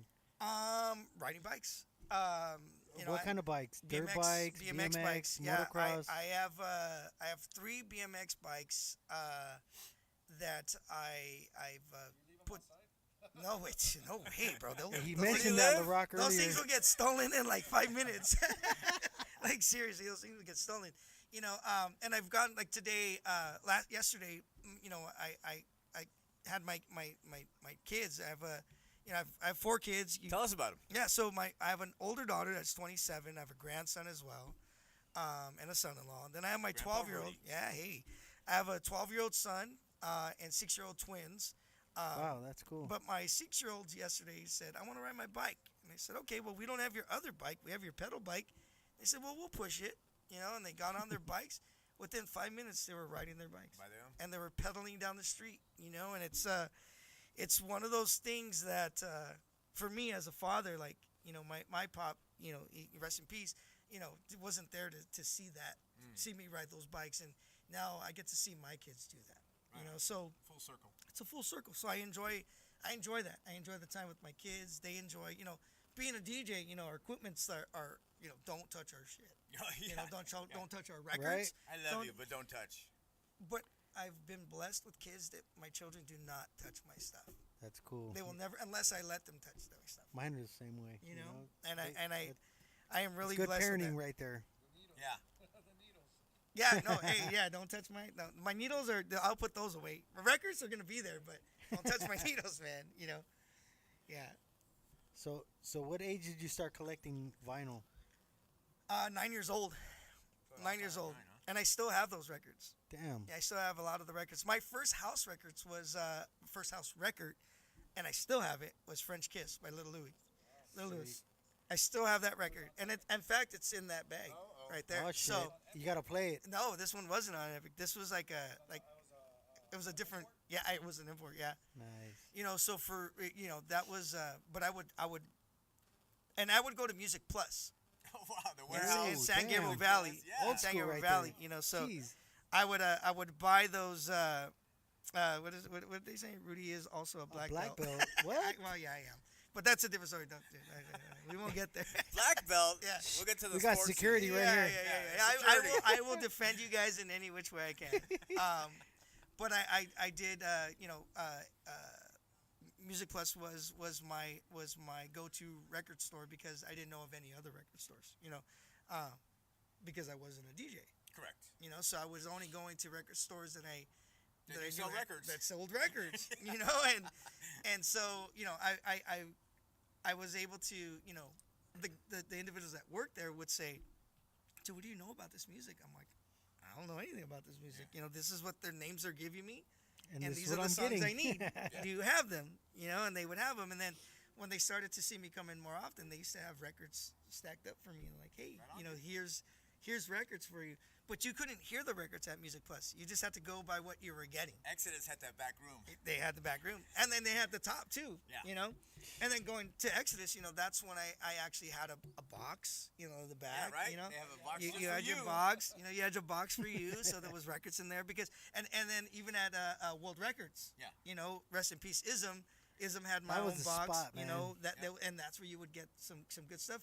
Then I took some time off. Like I didn't play anywhere. And then Black Angus in Alhambra, which Remember was that? like that was a good spot Thursdays. to right. What? And so Black Angus? yeah, Thursdays, bro. So- that was the Wow. bomb I had days. called. What? I, late 90s. I had called Jeez. Ism and I called him at the Remember that? store, and I said, "Hey, brother," I said, "can you get me at least $100 worth of records and a bag?" That's all I asked, you know. And he's like, "Yeah, I got you," but he threw a couple more records in there. Of course, yeah. I went to Black Angus.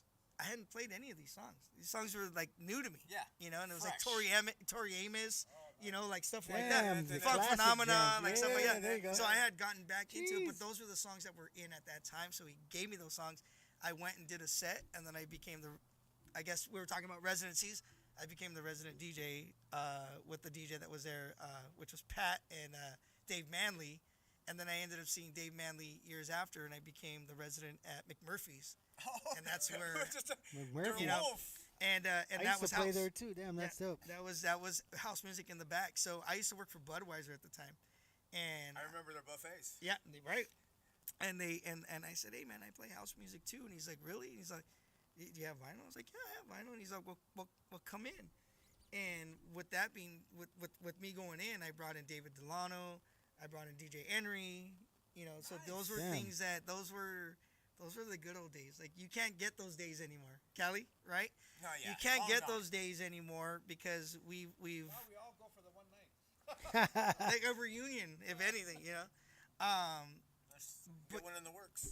Yeah, I have. Yeah, you know, and I have a couple things coming up. You know, I've been blessed to continue to play with guys that I DJ'd back in the days in the house party scenes, and I'm still friends with them, and they've done things, and you know, we came out of the northeast of LA, you know, Highland Park, Nella. El Sereno, yeah, and a lot of DJs that have come out of there have done really well, you know. Yeah. A lot. You know, Cali being from Inglewood, you know, he put his name on the map on this side of the town. You know, that takes a lot, you know.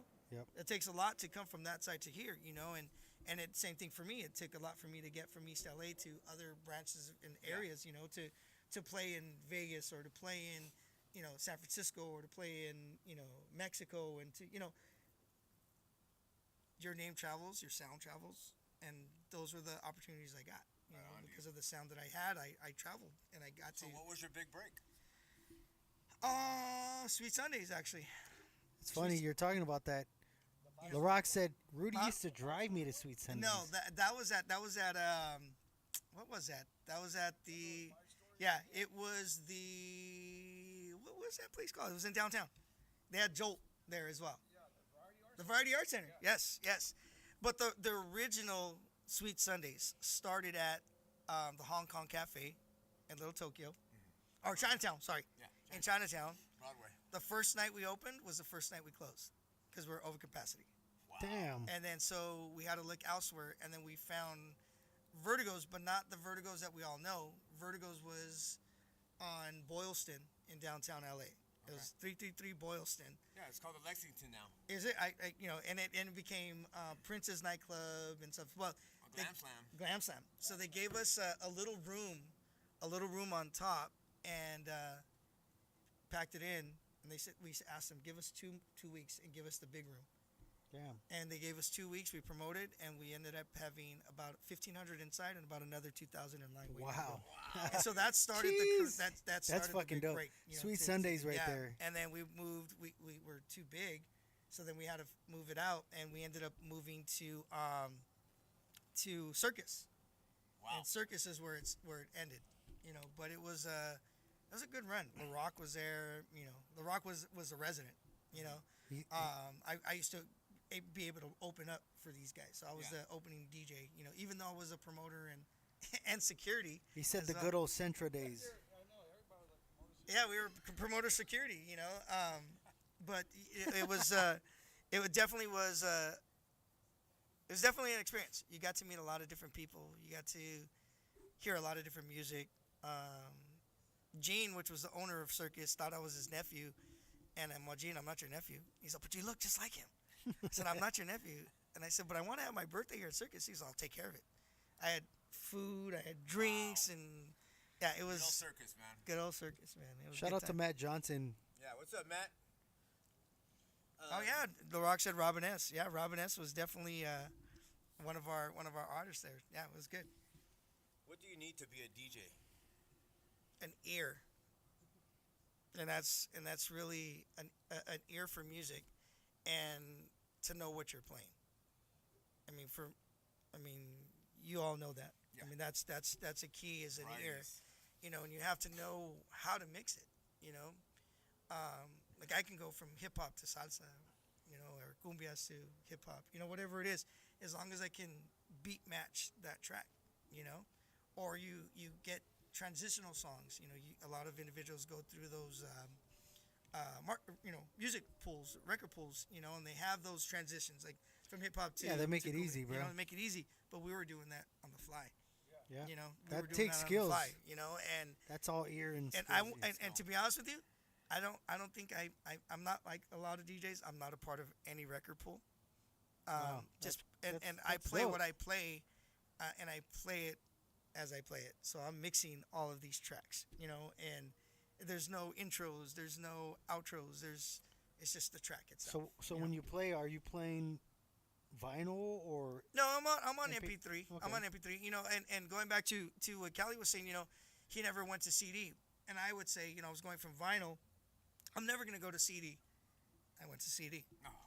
I would never go to flash drive. I want a flash drive.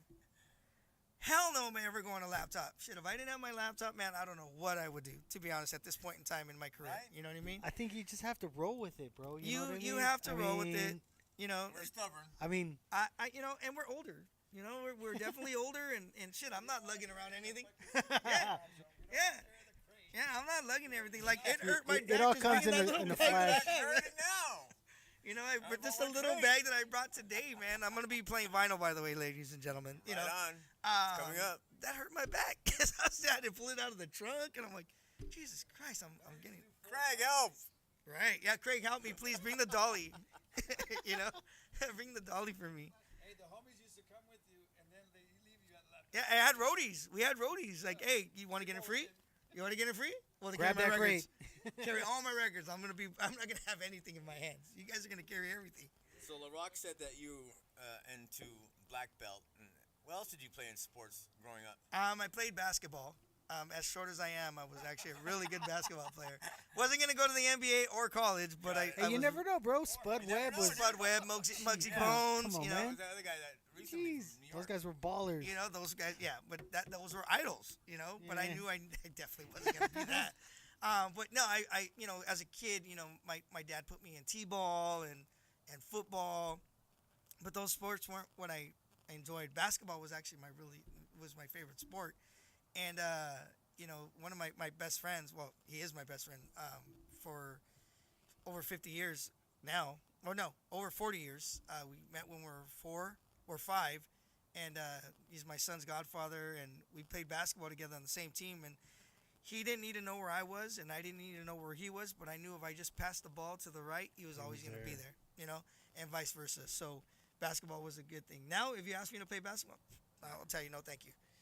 You know, I went and played softball not too long ago with the family, and the first play, I ran to first base, and I pulled my calf, and I was like, I'm done, dude. I'm done. Now My you're career one is out. over, bro. My career is over. I'll be out before there's one out. Yeah, I was out. It really was. I really was. It sucked balls, but I had a good time. I looked good. I had a nice hat. I had a nice Halfway hair. there, right? I An looked action good. photo. But then you saw 2 my seconds face. I was later, on the house, the paramedics are there. like, yeah, seriously. Don't worry, he's all right. Yeah, he's old, man. Don't worry yeah, about it. he tried. He He tried. can't breathe. Here, I still can't breathe right now. give him the Modelo. Yeah, He'll- let me, he'll get- wake let up, me man. drink a beer. How do you engage your listeners? I'm on Mixcloud for sure. It's Release Your Soul Radio with Rudy V. All my mixes are on there, and there's a variety of different mixes. Like I don't just play house music. And I've been, knock on wood, every time I've put a track up or a mix up, it hits the top 100 of whatever genre it is. If it's That's house or if it's ambient or if it's lounge, whatever it may be, I hit the top 100. So it'll start at like 75, but go up to I'll never hit a number one, or just maybe not now, but I've gone all the way up to like 20, 20 something in a mix. So haven't made a mix in a while. Haven't had the motivation to do it, or I shouldn't say I don't have the motivation to do it. Just don't have the time to do it. Two different things. Two Dude, different things. Life. Yeah, you life. get busy, bro. Kids, work. Exactly. Actually gigs. I get gigs here and there. I'll be playing November 11th.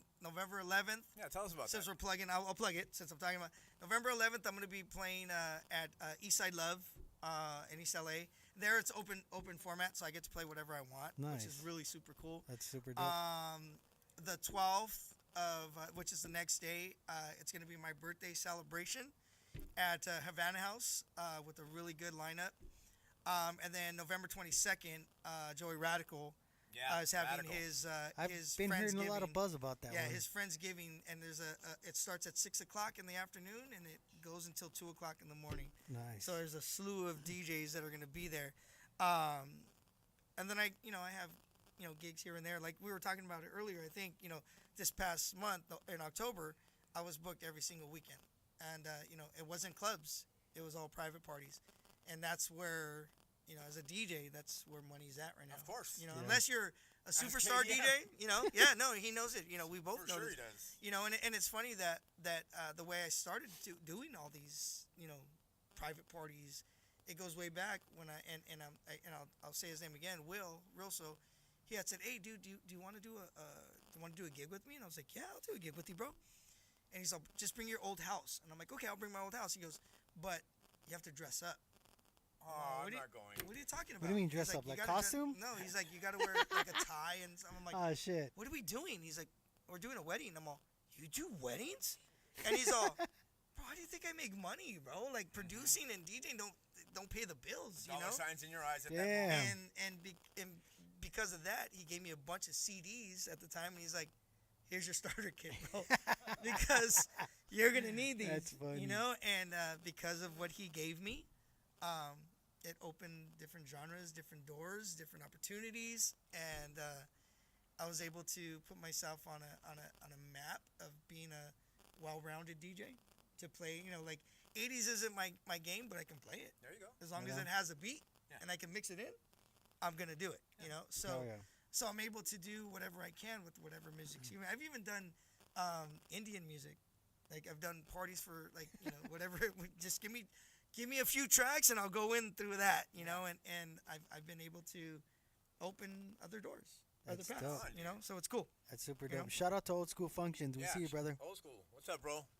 Thank you for tuning in. Yes. We'll be seeing him soon. So you've done a lot in your lifetime in regards to DJing. Really. Yeah. I mean, a lot. Sweet Sundays, just all over the place.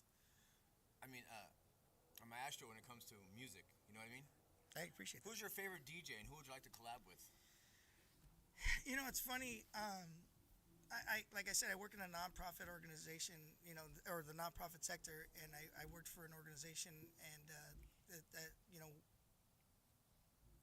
this gentleman came into my office, and I have tattoos on my arms that have music and stuff, and so he asked me, he's like, oh, you produce music? I said, no, I DJ. And he's like, oh, what do you play? And I said, I play house music. And he's like, oh, dude, I used to promote and I used to do all these things. And I was like, oh, okay, that's very cool, man. He goes, what do you go by? And I said, I go by Rudy V. He's all, did they used to call you like Little Rudy Vega? And I'm like, that's funny you asked, but yeah, they did. Because I was playing what Louis Vega was playing, and I would get talent. People Who's would, your inspiration right there? Louis was my inspiration, That's dope. And people would say, like, you don't belong in LA. Like, you really don't belong in LA because of what you play in your sound, in your style. You belong in New York, San Francisco. Like, that sound was what was coming out of my ear and into, Every town has a sound. And they were like, and so this guy was like, dude, we try to book you and stuff. I was like, wow, so Louis Vega is an inspiration to me, and he's fantastic. If you still see him now, Man, that guy's on a next level. That he's such a vibe, bro. He is definitely a vibe. So inspiration wise, but then I have good friends that are inspirations to me. Like I mentioned earlier, Will, that dude came from Montebello, and he's traveled. He played at Dijon, in Paris, Ministries of Sound. That's in dope. the UK. Like I gotta get him on the show. These are things that DJs like us, like house DJs, wish we could play at. Yeah, exactly, bro. And Those this are dude like, this dude is doing, like, you can look on YouTube right now and you could type in Will Rousseau Dijon and you'll see his mix there. These are the things that he's younger than all of us, but he's been producing stuff way before we were doing stuff. Right. Like he did. He's ahead of the game. Yeah, he's way ahead of the game, man. But so inspiration wise, Louis as a big platform, and then Will, he's still a big platform, but as a local guy, those are my inspirations. And then, and then I get to hear local friends that play like Cali and Joey Radical and Joey's the bomb. We've all grown up in this music game, and we've all been able to give ourselves our own sound. Like for me, I've given my own sound. Like people know me for deep and soulful house music. Cali's done all genres, but he's if you really go back to it, like he mentioned, like he knows 80s. That was his game to fame. That's what made him who he was, and it branched out to where he needs to be now. And so yeah, music is definitely, and it gives you confidence. Music definitely gives you confidence. You just like earlier with James, like I'd rather be back here in this booth than be back down there in the crowd. Like I'm not really a people person. I really am, but I don't want to be in a crowded room. I'd rather be up on top and making people dance to what I'm doing. Can't wait for you to start mixing up right now, bro. I appreciate it, I man. have a couple more questions. Yeah, Bandit. no.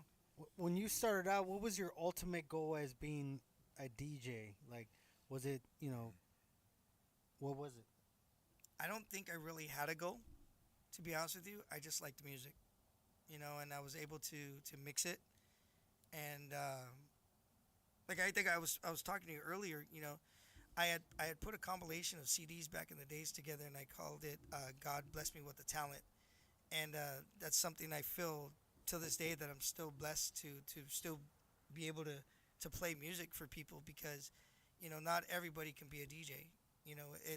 It's not an, everybody tries to, but yeah, you're right. Not everyone can be. You do have DJs that that, I mean, and Suave, he's such a ball buster, and I'm gonna tell you right now, God damn it, he talks so much crap Who? about people that aren't controllers, but shit, bro, like I wouldn't have the gigs I have if I didn't have my controller, Yeah. I mean, I'm busy because I have a controller, I'm busy because of what I'm doing, of the music that I'm playing, I don't like there's a meme that's out there about what that DJ Jazzy Jeff is talking about people using controllers and the sync button. Oh yeah. Who gives a shit, man? As long as you can play if and you create can that play to a vibe. crowd and people are understanding it and seeing it like and people are vibing to you because they like he said nobody cares about who you are or what you're doing The music. as long as the music is translating and you're dancing to it and you're feeling it. That's all that really matters, bro.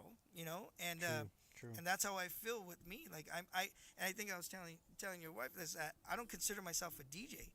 I really consider myself a selector because I'm selecting music that's gonna be put it through speakers for people to dance to. So I'm hand picking stuff that I know that people are gonna dance to. So I really don't consider And myself a that's DJ anymore. that's a talent though, because a lot of people anyone can play music, but but can you play it? can you play it and make them engage and what I mean, dance and stuff like that. That's what makes you a DJ, in my opinion. Right. But everyone has their own opinion. But No, definitely. I mean, if man, who knows what I would be doing right now if I wasn't a DJ? I don't know where I would be. that was gonna be my next question. Honestly, like I don't know what I would be doing. Maybe I would be doing what I'm doing right now, and have a boring life.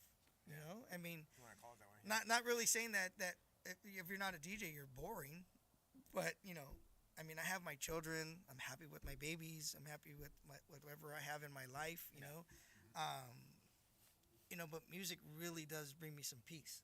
And it's something that you truly need in your life. There's times that people will say, man, if it wasn't for this song, I don't know where I would be. Right? Or I've had people come up to me, dude, I was having the worst day, and because of what you played today and how you played it, bro, I don't even give a shit. That's so dope. I like You know? hearing those stories, And man. and those are things that I've had in my and I think that's what I said earlier is that it brings me peace. Yeah. It brings me peace to. That's your inner peace. That's bro. my inner peace to hear people say that. I may not know everything about music, but I know enough that I can Affect people's lives with it. exactly. I don't think anyone knows everything about music, like as much as there's we know what we know. Look at what Swaff said. Just look what that butthole said. You never played my Bad Bunny request. You see? Yeah, always. You play Bad Bunny, goddammit. What makes you happy, bro? Um, I know it's not suave. my family, dude. I am definitely a family man. That's I cool. really I love am. that, brother. I am a family man. Respect, dude. Respect. My children come first, Same here. and everything else comes second. I left home today to come here, and my babies were on their bikes, and they were like blowing me kisses. Come back, daddy. I'm throwing a U-turn. Yeah, it's like, hey, Greg, can't go, bro. I'm sorry. My babies need me, bro. Like, they need me right now. Yeah, they're throwing me kisses. I can't Yeah, go. dude, you're not important right now, buddy. So that's what makes me happy, dude. Is my kids. Like I said, music is always gonna be there. It's always gonna be there, and it's always gonna be something that's gonna be a part of my life. But I don't always need it. Some of my best times were me on live stream. Yeah, no, dude, I've done it where my kids are in their 20s. In the back, I'm like, get out of the picture. Get out of the Cochino." back camera. Like, we as DJs, and again, there's young DJs out there, right? And then there's guys like us. You've said it before. You guys have said it. Legend wise, I don't consider myself being that. get it out, You know what I mean? I just consider Even myself. The audience members think so. I just feel that I'm just Someone a DJ. told me like legends are old. I'm like, yeah, I don't know, man. I think the vibe you create and what you do makes you a legend, and how you present it. So you are a legend, brother. I appreciate that. Thank you, but I don't see it. That's where the humbleness comes from. You know, and I've heard that many times where people are like, "Dude, you're like one of the most humblest DJs I've ever met." Dude, Yeah. I'm like, sure, well, dude. because I'm not out there hating, suave. Where? You know, I'm not out there hating Let me on turn the people. phone over. Yeah, I'm gonna turn you off, dude. Like, block. Hey, can you guys block him from this feed right now? You know, you his head's blowing up right now. Oh, they're talking about me. Yeah. I love it. They're patting me on the back. But I know he means well, dude. He's Yeah, for sure, he's just a ball buster. He's always gonna be that way. But I don't feel that I have a lot of haters. I don't think I have that. And if they do, then That's good. there's jealousy somewhere. I've been able to. That's all the haters are doing. Is Yeah, being no, jealous. honestly, like I was mentioning earlier, like I've been able to work for one of the biggest labels in house, which is Deeper Shades of House with Lars Barenroth, and I was his assistant, and he said, hey, do you want to do a mix for the show? And at the time he was on XM Radio, and he had Deeper Shades of House, and That's dope. I was able to. If you look at it, if you go back in the history, if you look at, I think it's show 2016. It's me, or not 216. There's my mix. There's my tracks, and some of those tracks are actually in that case right there. Hell So, to be able, and people are calling me like, dude, is that you on XM Radio? I'm like, yeah, bro, that's me. That's like, dope. that was like, Fuck yeah. that was crazy. And I was telling you earlier, I'm just this kid from El Sereno.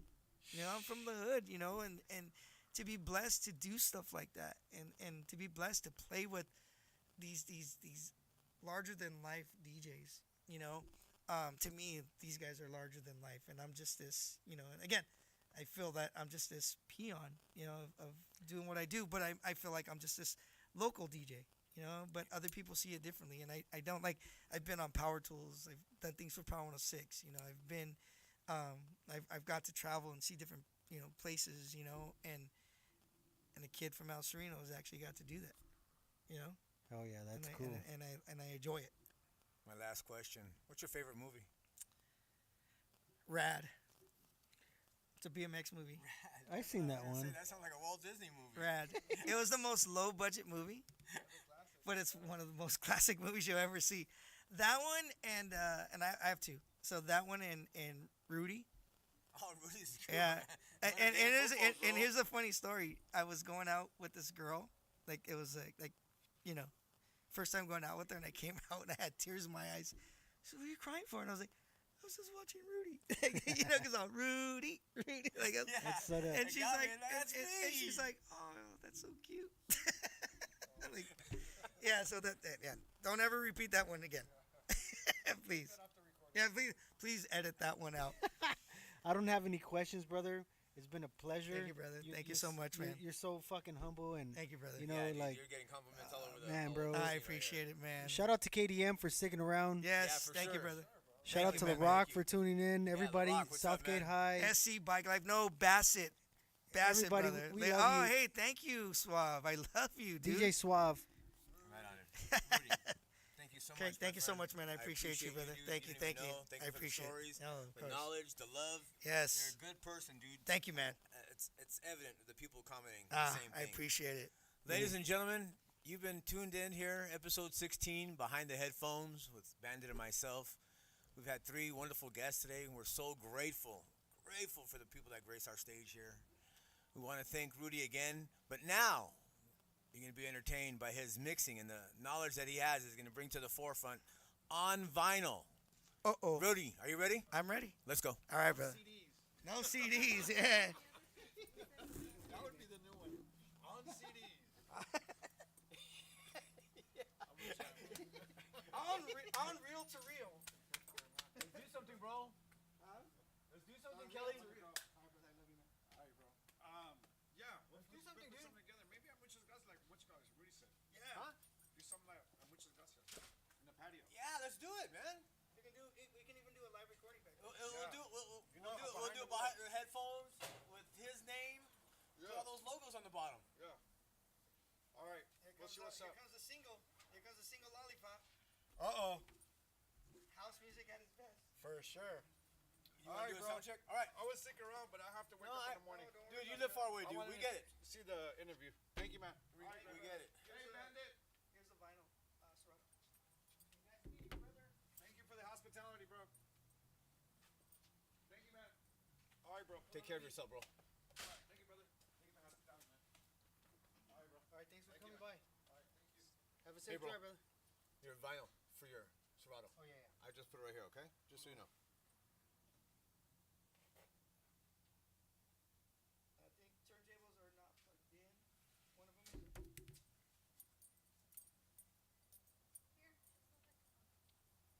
Oh, yeah, yeah, yeah. Thank you.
Call me and I'll show you what you wanna see.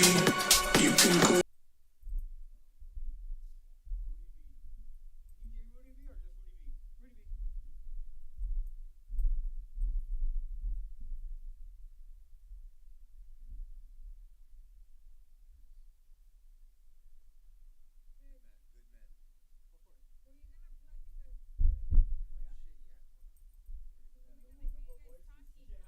Hey, what are we having for dinner? Yeah. And Rudy's mixing. We're talking about chicken. Tacos? Yeah, and tacos.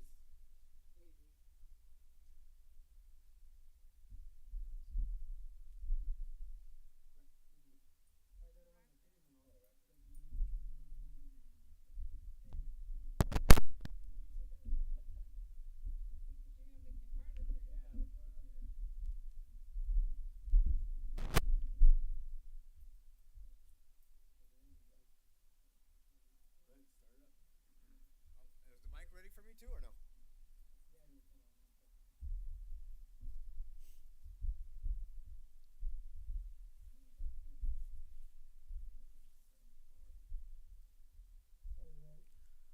Ladies and gentlemen, is the mic on?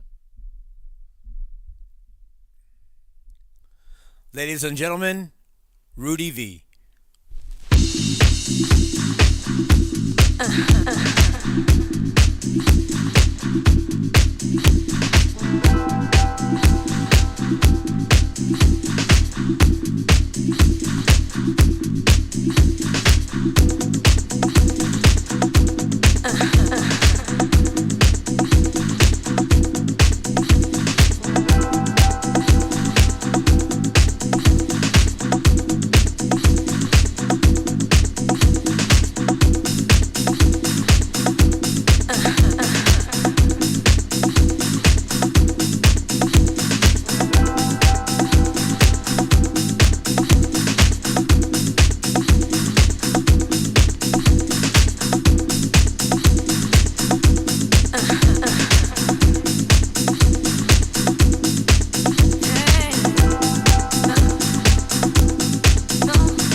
see your face. I truly believe this is the place I'm supposed to be. 'Cause you love me. Give me reason to come straight home. From your love and I can never roam. 'Cause you love me. You really love me.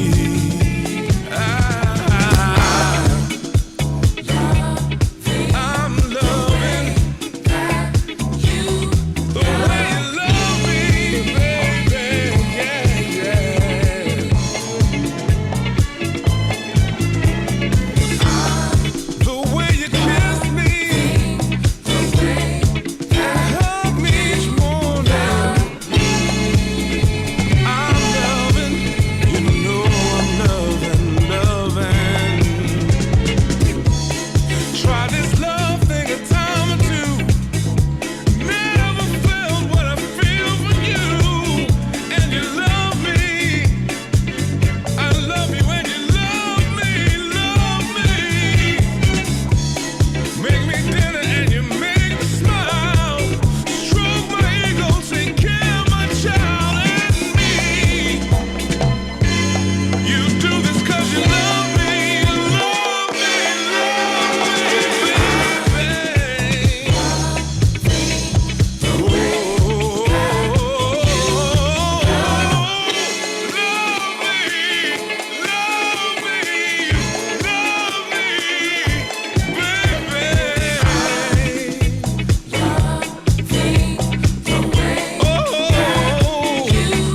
love me,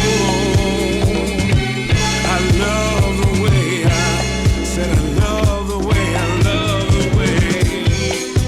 you love me. Hey, whoa,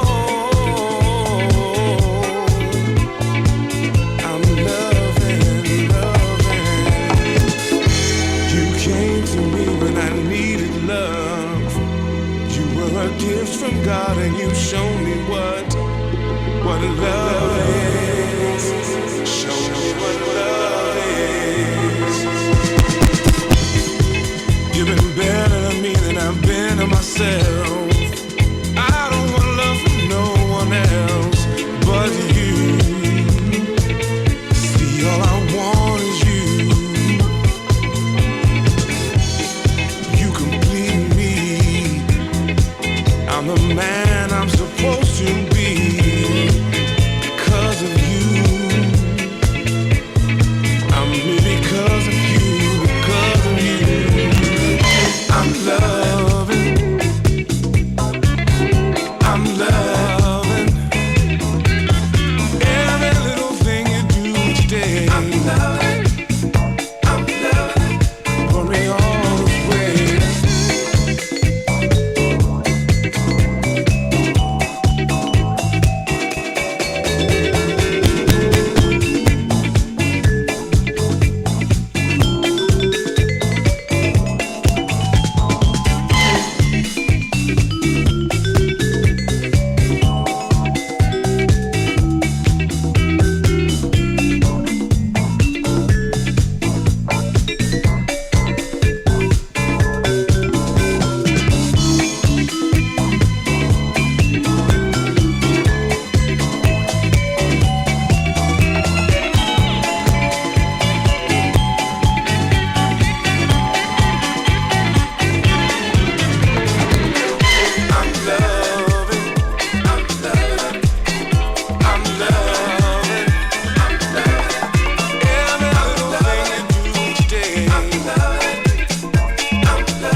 close your eyes and they will see. I'll be chasing love, no matter how far, no matter how long. I'll be chasing love, while they're all lying, while they're all faking. I'll be chasing love, no matter how far, no matter how long. I'll be chasing love, while they're all lying, while they're all faking. I'll be chasing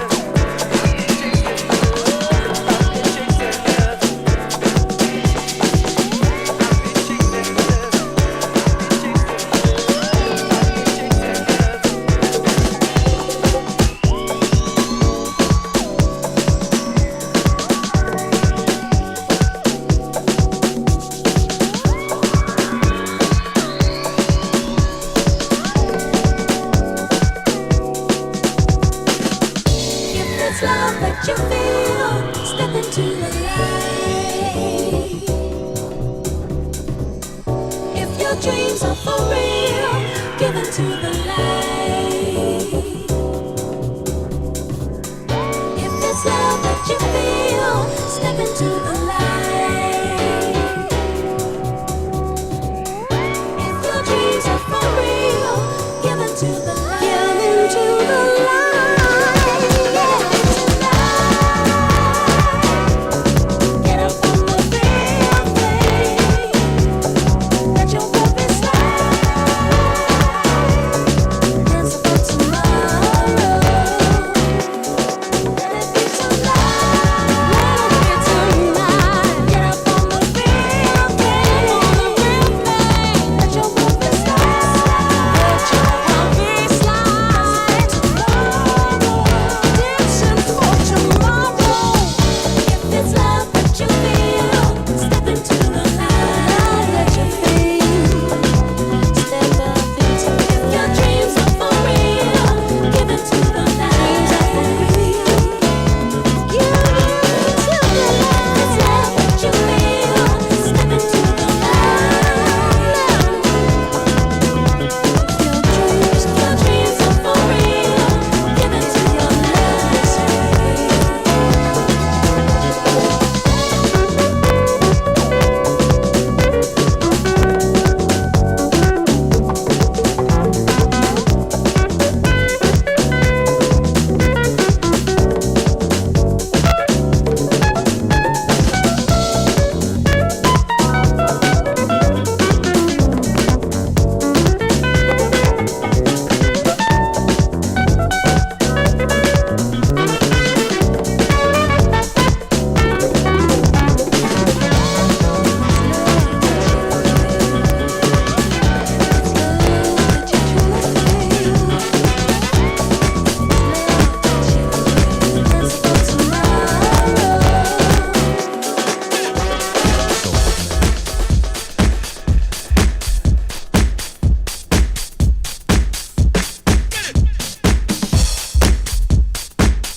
loving you, I was running away.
got to win this war inside of me.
By Rudy V. We're so grateful again for everyone tuning in to Behind the Headphones, episode 16.